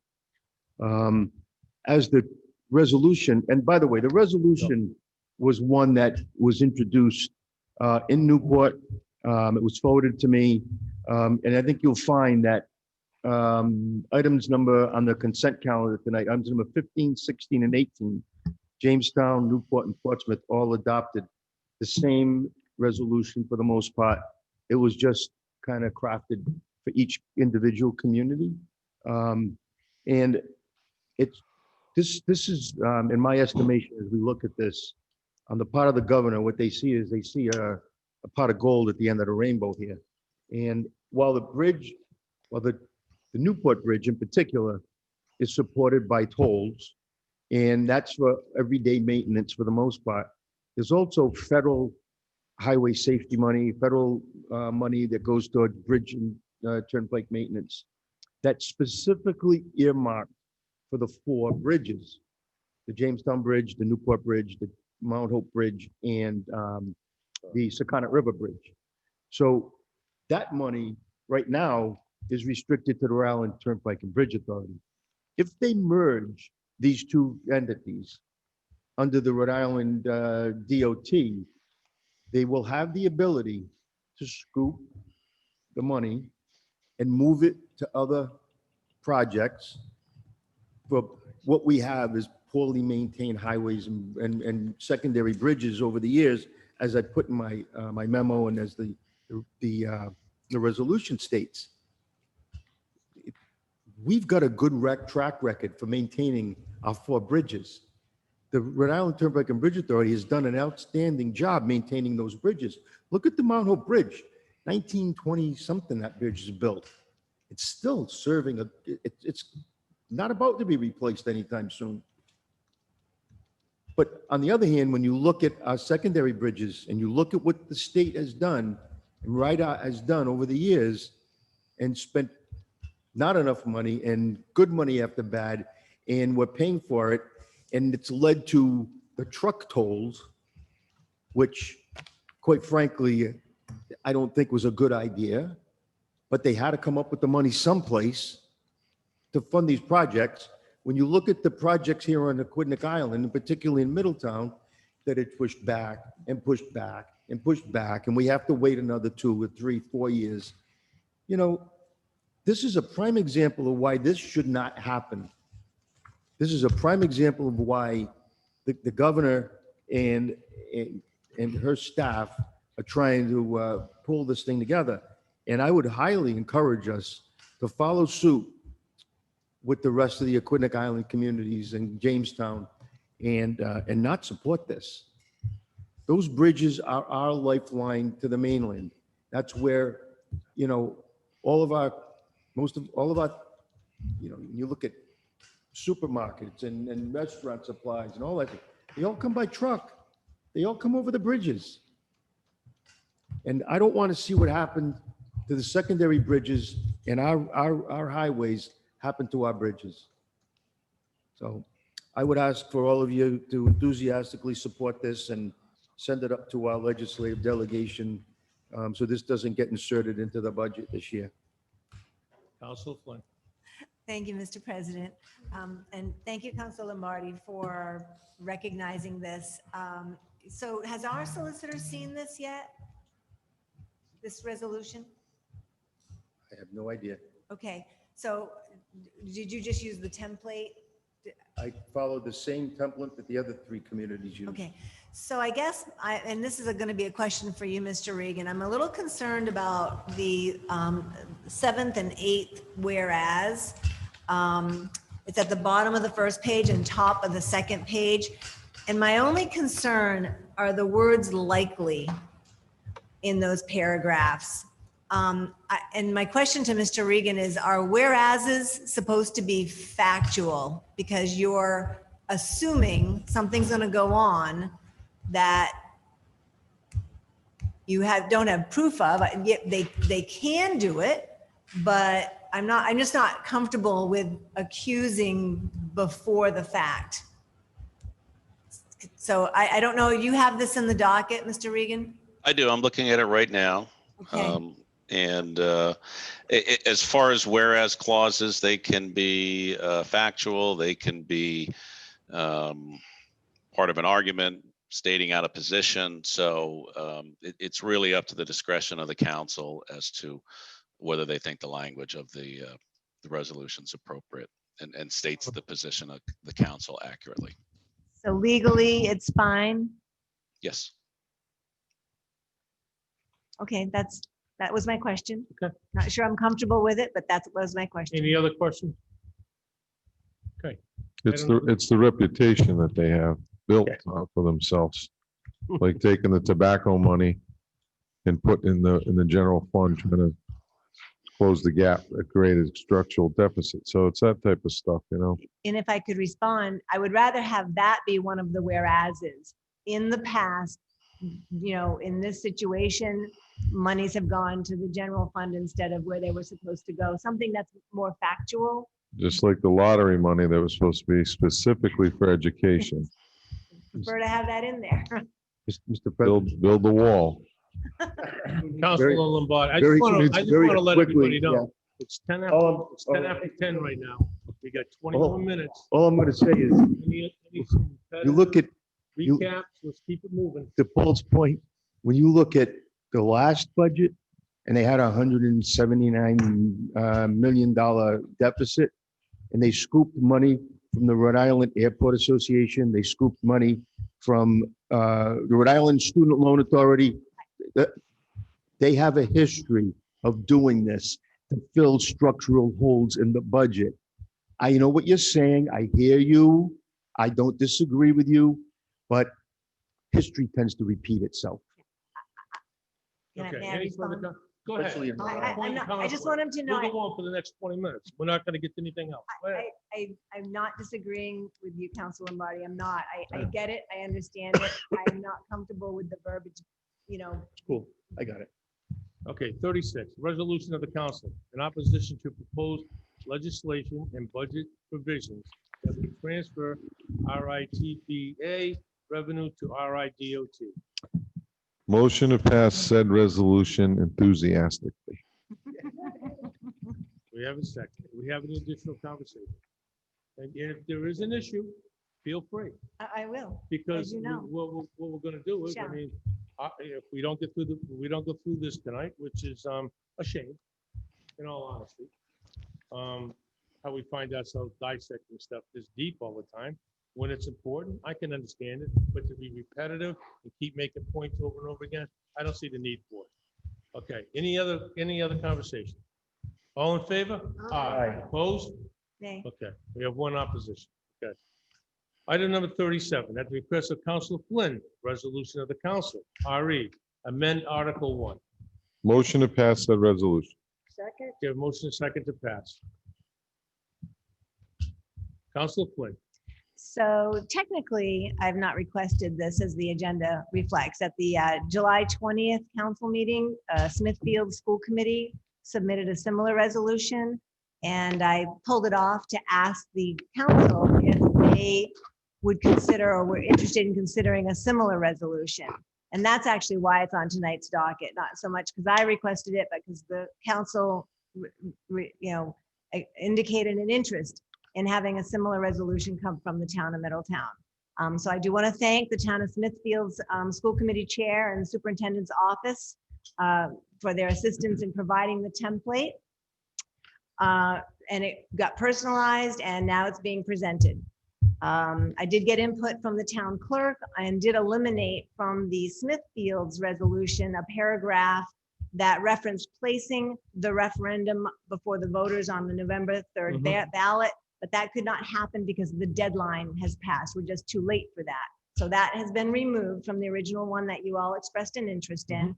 And if you want to proceed with this one, I guess that could be a motion. Okay, any further conversation? Okay, we have motion and a second to pass that resolution. Conversation, Mark? Sure, what's your ask?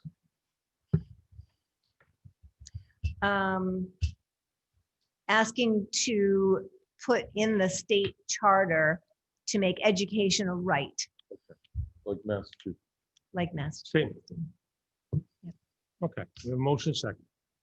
Any conversation? Hearing none. All in favor? Aye. Okay, item number 38.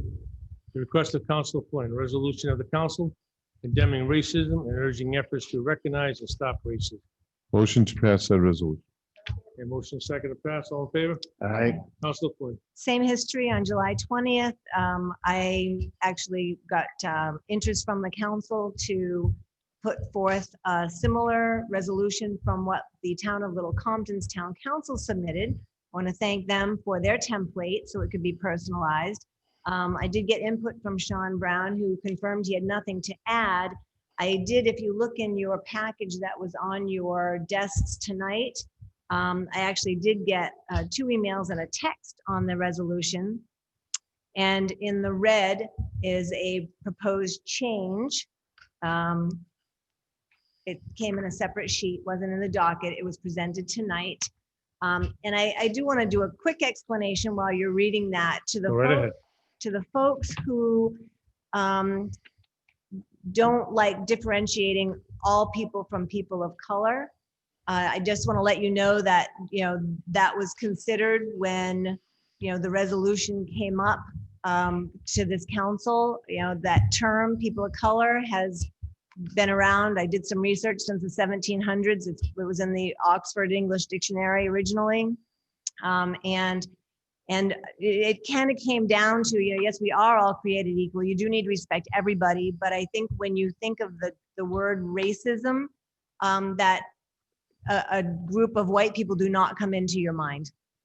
So I just wanted to address that publicly so people didn't say, oh, it should be everybody. Well, it is, but there's obviously an issue that the town council expressed an interest in recognizing. And so here's the resolution. If you'd like to add the whereas in red, and I can read it because it wasn't in the docket.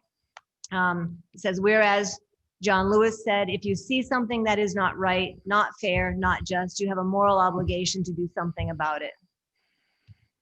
Right before the now therefore be it resolved paragraphs. Gotcha. It's up to You the want to make a council. motion to add that? Or is it part of your resolution that you have in there? now? Well, I'd like to discuss, once again, bring it to the council. Is it something that the council thinks should be in there? I don't want to make a motion with it and then have it fail. No, then you have a discussion. Okay, yes. So would you like to make a motion? Yes, I'd like to make a motion to approve the resolution with the added paragraph of John Lewis's quote. Okay. Do we have a second? Second. Have a second. Any further conversation? None. All in favor? Aye. Aye. Pretty easy, huh? Thank Okay, pretty good. Okay, 39, communication of Council of Toronto, going back to school, discuss rollout strategy with the school committee and the budget for going back to school partially. Motion to continue said item at the request of School Committee Chair Kelly Simeon to the next regular meeting, September 21st, 2020. Do you have a second? Okay, conversation. Yes. Council of Toronto. Sorry, Dennis, go ahead. Council. Well, go ahead. Thank you, Mr. President. Yes, I'd put this on the docket for just discussion. I feel this is a daily topic that we're hearing about, sending the kids back to school. It's been at the top of our radar. I get questions all the time, opinions all the time. We should go back full, we shouldn't go back full. And I know we're following the state guidelines. I'd mentioned in a previous meeting that the budget that we approved was a budget to go back to school full time. And from what I've seen from the superintendent, it looks like we're going back to school partially. So we'll have K through 5, I believe I got this right, K through 5 going back full time. And then 6 through 12 will be going back. Not Mondays will be a complete distant learning for everybody. And then they'll alternate Tuesdays and Thursdays and Wednesdays and Fridays. That's So the last one I. that's what I've seen. So I know that we were supposed to submit 3 plans, full-time, partial, with some distant learning or 100% distant learning. Asked to see those plans and we got some of those. So I appreciate the superintendent sending those. I am interested in what the budget's going to look like because the budget isn't going to look the same if they go back partially. We saw that when we went back to full distant learning the first time. We had a savings of $370,000 and then they had to spend $430,000 on other things associated with the coronavirus. And so I was hoping that this superintendent and the school committee could give us a feel for how they're going back. One, because I'm just interested in how the PPE is working and how we plan on keeping the bathrooms clean and, how this will roll, how we're going to, get the distant learning in place. And if there's anything we can do to help them, because, this is moving right in front of us on a day-to-day basis. Okay, I understand that the school committee chair is online and wants to make a comment. Is that correct, Kelly? Yes, I'm here. Can you hear me? We can. Oh, sorry. So I didn't necessarily, I don't have specific comments to make. It was more if you have, I'm happy to answer questions if I can while we're here tonight, but just wanted to let you know I'm available to respond if needed. I don't have anything specific to bring up other than just to quickly address Dennis's point, I don't expect the budget will be for full in person will be significantly different than this hybrid partial scenario that we're talking about now. We still will have students in the building likely every day, even at the high school level. There'll be some that, especially the vulnerable populations, will be coming in, and then we'll have students alternating, as you said, Tuesday, Wednesday, Thursday, Friday. So the buildings will still need to be cleaned. A lot of those things won't change, whether it's every single student in the building or half and half to meet distancing guidelines. Councilor Toronto, do you have any direct questions you want? No, I was looking to just keep the conversation going with the school committee, see if there's things that they need from the council, as this is, as I said, a fluid situation. I have people ask me questions about it, so I do like to get it out in the open as from a conversation standpoint. I understand the budget will change, different things will be needed because we're, partially social distancing versus in school full-time, transportation, things along those lines. And I do want to thank you folks for your hard work. I saw the recognition by the governor that we're one of 3 towns that are ready to go. So congratulations to you and your team on that. And again, this is more from a positive standpoint. Just wanted to see how we can help you out as a town council, making sure that the schools are clean, how you're rolling things out, just as so we can be, aware. I did. Rosemary sent me a list of sessions or seminars that you're going to have for the residents of Middletown. So can you maybe talk a little bit about that? Sure. So thank you for understanding that it is fluid and changing dynamically, and for recognizing the governor's positive comments. I think there were 4 communities that were highlighted for their innovative, thorough plans, and we were one of those 4. So we have had 10 Zoom meetings already with various stakeholder groups, staff members, and by school for parents to join in. We do have 2 more scheduled for later this month.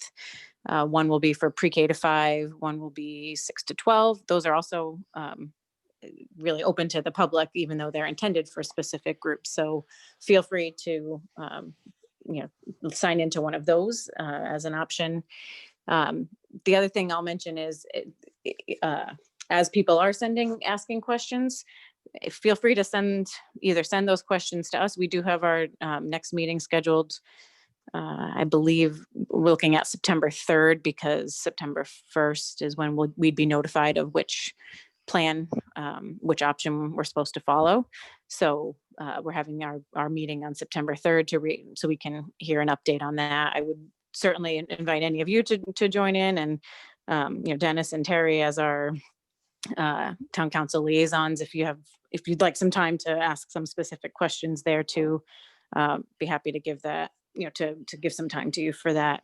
But please recommend to others as well to watch that meeting. We'll certainly be discussing a lot of these topics there too as we get closer. Great, thank you. Well, when I look at the dates, so we're all aware that the governor said last week that September 14th, right? Yes. And that date, as you said, is fluid, because I think when they did this the last time at the beginning of the COVID, they kept pushing it back, and who knows what's going to happen. I'm going to do what's right and safe. But if we don't discuss it tonight, then the next time we have a meeting, they'll already be back in school if that deadline holds. So that's really all I wanted to say. I mean, I think it's important that at least we talk about it, because if we don't, the next meeting, it's mute. Great, thank you. Yeah, because I think the next time we could talk about it, Bobby, I think you were saying the 20th, 21st? The 21st. Yeah, the 21st. So And the that's a 21st, good I've month already away. extended an invitation to Madam Chair and the superintendent to be available that night, and anybody else that you want, so we can talk about that in more detail. And hopefully the kids will be back to school by then. Perhaps they will, perhaps some will, perhaps they won't. Who knows? I can tell Nobody you, my son, he can't wait to go back to school. These kids want to go back to school. Council Flynn. Yes, thank you, Mr. President. So just so that you know, Councilor Toronto and who's ever watching, the upper grades were never going to be in school full-time every day because we didn't have the school system didn't have the space to socially distance properly. So that the full in school was presented, but they knew right off the bat that it was not going to be executed simply because of the infrastructure. And we got an August 6th email from the superintendent with staff Zoom meeting schedules for staff and parents. Correct. And I did go to all the parent ones. You want to know exactly what they're doing with breaks, how they're going into school, how they're leaving school, what they're doing on the buses, what they're doing for lunches.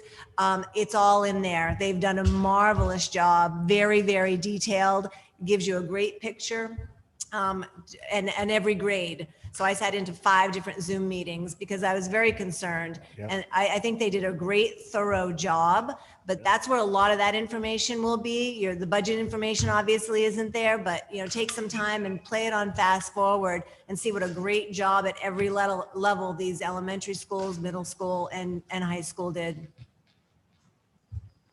Thank you. Vice President, you want another comment?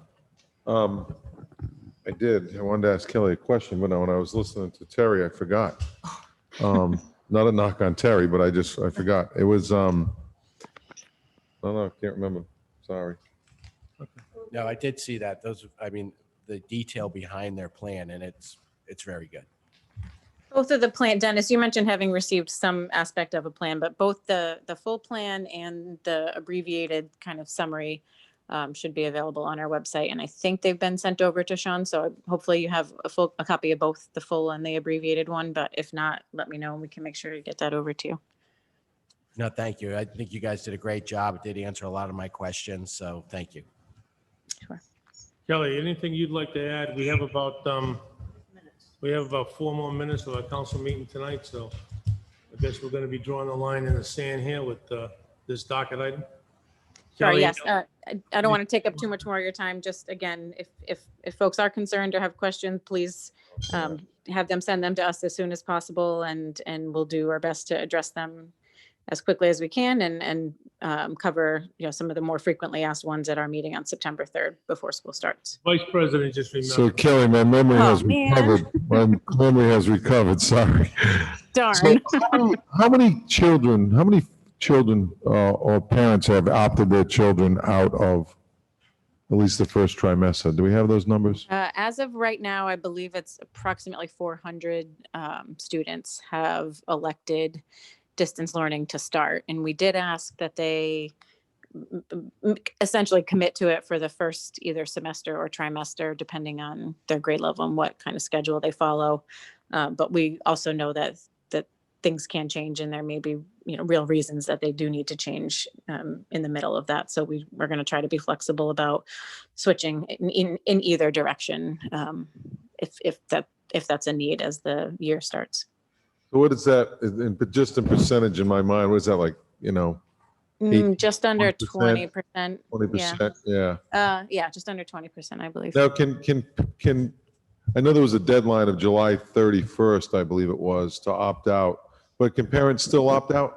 I mean, I'm sure they could, right? Like I said, we'll try to be flexible as best we can. The more changes, the more that stuff changes, the more that our plans have to react to that. And it also impacts kind of how staff is allocated. There are some staff members that have, for whatever reason, either underlying medical conditions or specific concerns, and have requested to be distance learning teachers, essentially. So we're looking at all sorts of options of how to best, have essentially like a distance learning academy and teachers assigned to that group. So again, as if many students and families are switching back and forth, it's going to make it a little bit chaotic, but we'll do our best to handle those. Yeah, and as Dennis said, just a shout out for, being commended by the governor. I watched that, not when it happened, but afterwards, and Middletown was one of 5 communities that was called out for doing a great job for their submitting their 3 plans to return to school. Yeah, thank you. It's been a very significant team effort. There's been nearly 150 people involved in the return to reentry plan task force, I think is what they're calling it. And they've really, as Councillor Flynn pointed out, really thought through lots and lots of details, things that keep popping up. So I want to thank them as well. Okay, thank you. Okay. I got 1029. Mr. President, I know when the school committee reaches the end of their meeting, I think 9:30 is their cutoff. On occasion, they will make a motion to extend it to finish up their agenda. I didn't know if there was an appetite to do that tonight with this. It's not on my appetite to do it. Okay. Well, can I do know just, there's been a young lady on for number 42. We have people waiting, but we have people waiting online. What do you want to say, Mr. Vice President? normally I wouldn't have an issue, but I've been up since 2:45 this morning for work and I am exhausted. So if the council wants to stay, I'll stay, but, well, Council Santos. I think it's really a shame. Chief has been here since the beginning of the meeting and we haven't even gotten to him yet. This is unbelievable. I really don't understand this. I really, in all the years I've been on the council, I just don't understand this continuing questions. When you can go to a department head or a Sean or anybody and ask a question instead of asking it here. And we get through this document. Okay, I'm gonna make a motion that we go to item number 47, because this is something we have to address. And do I have a second? second. All in favor? Aye. Item number 47, Executive Order 2020-13, extension of the state of emergency in Middletown through and including September 21, 2020. Motion to extend the state of emergency in Middletown through including September 21st, 2020. Second. Conversation. Yes. Vice President. I've patiently waited for a question why we continue to do this, and the answer I got was, well, we may not receive the funding. And that's okay if that's the case, but someone needs to show me that in writing. I'd like to see it in writing because, you know, I'm just a little bit annoyed. Town hall's not open. And, you know, I go to work every day in the public. Everyone else goes to work every day in the public. The library's open, you know. I just don't understand that. I know there's two separate issues, executive powers, but part of that executive power is not opening up town hall. I had a resident text me on Thursday and said, hey, why can I go to Home Depot? And I read it to you today, but I can't go to town hall. So I'm not liking it any longer. I'm not supporting it any longer. Town hall should be open. Show me any other places that aren't open that aren't going to receive funding. I find it hard to believe. Council Santos. If we are going to open the town hall, does that mean the fire and police are also going to be open in public? You don't have, when you go to the, We're currently open to the public. Yeah. Our lobby is open. They can walk in, as long as they have their mask on, they can walk in. Is the conference room open, available to anyone? The conference room, due to some of the social distancing, is not open to any community groups at this time, ma'am. Open to public. I have no idea. Council Lombardi. Question for Wendy. Yes, We're going to start emergency voting. right. They're gonna come through the side door here. The double doors will be closed until the rest of the building's open. But it's open to any of the voters as long as they have a mask. When does that start? Starts Wednesday at 8 a.m. Okay, we got a motion that's been seconded to extend the state of emergency in Middletown through and including September 21st. Any further conversation? All in favor? Aye. Aye. Opposed? Aye. Aye. Aye. What's the count, Madam Clerk? I have 3 voting no. 3 voting no, and so motion carried? Yes. Okay. Motion to adjourn. Motion to adjourn. Second? All in favor? Thank you. Sorry, chief. I Oh, no worries. apologize. No worries. Madam Clerk, items number 40 through items number 46. Next docket. Okay. Okay, thank you. Sorry, Mark.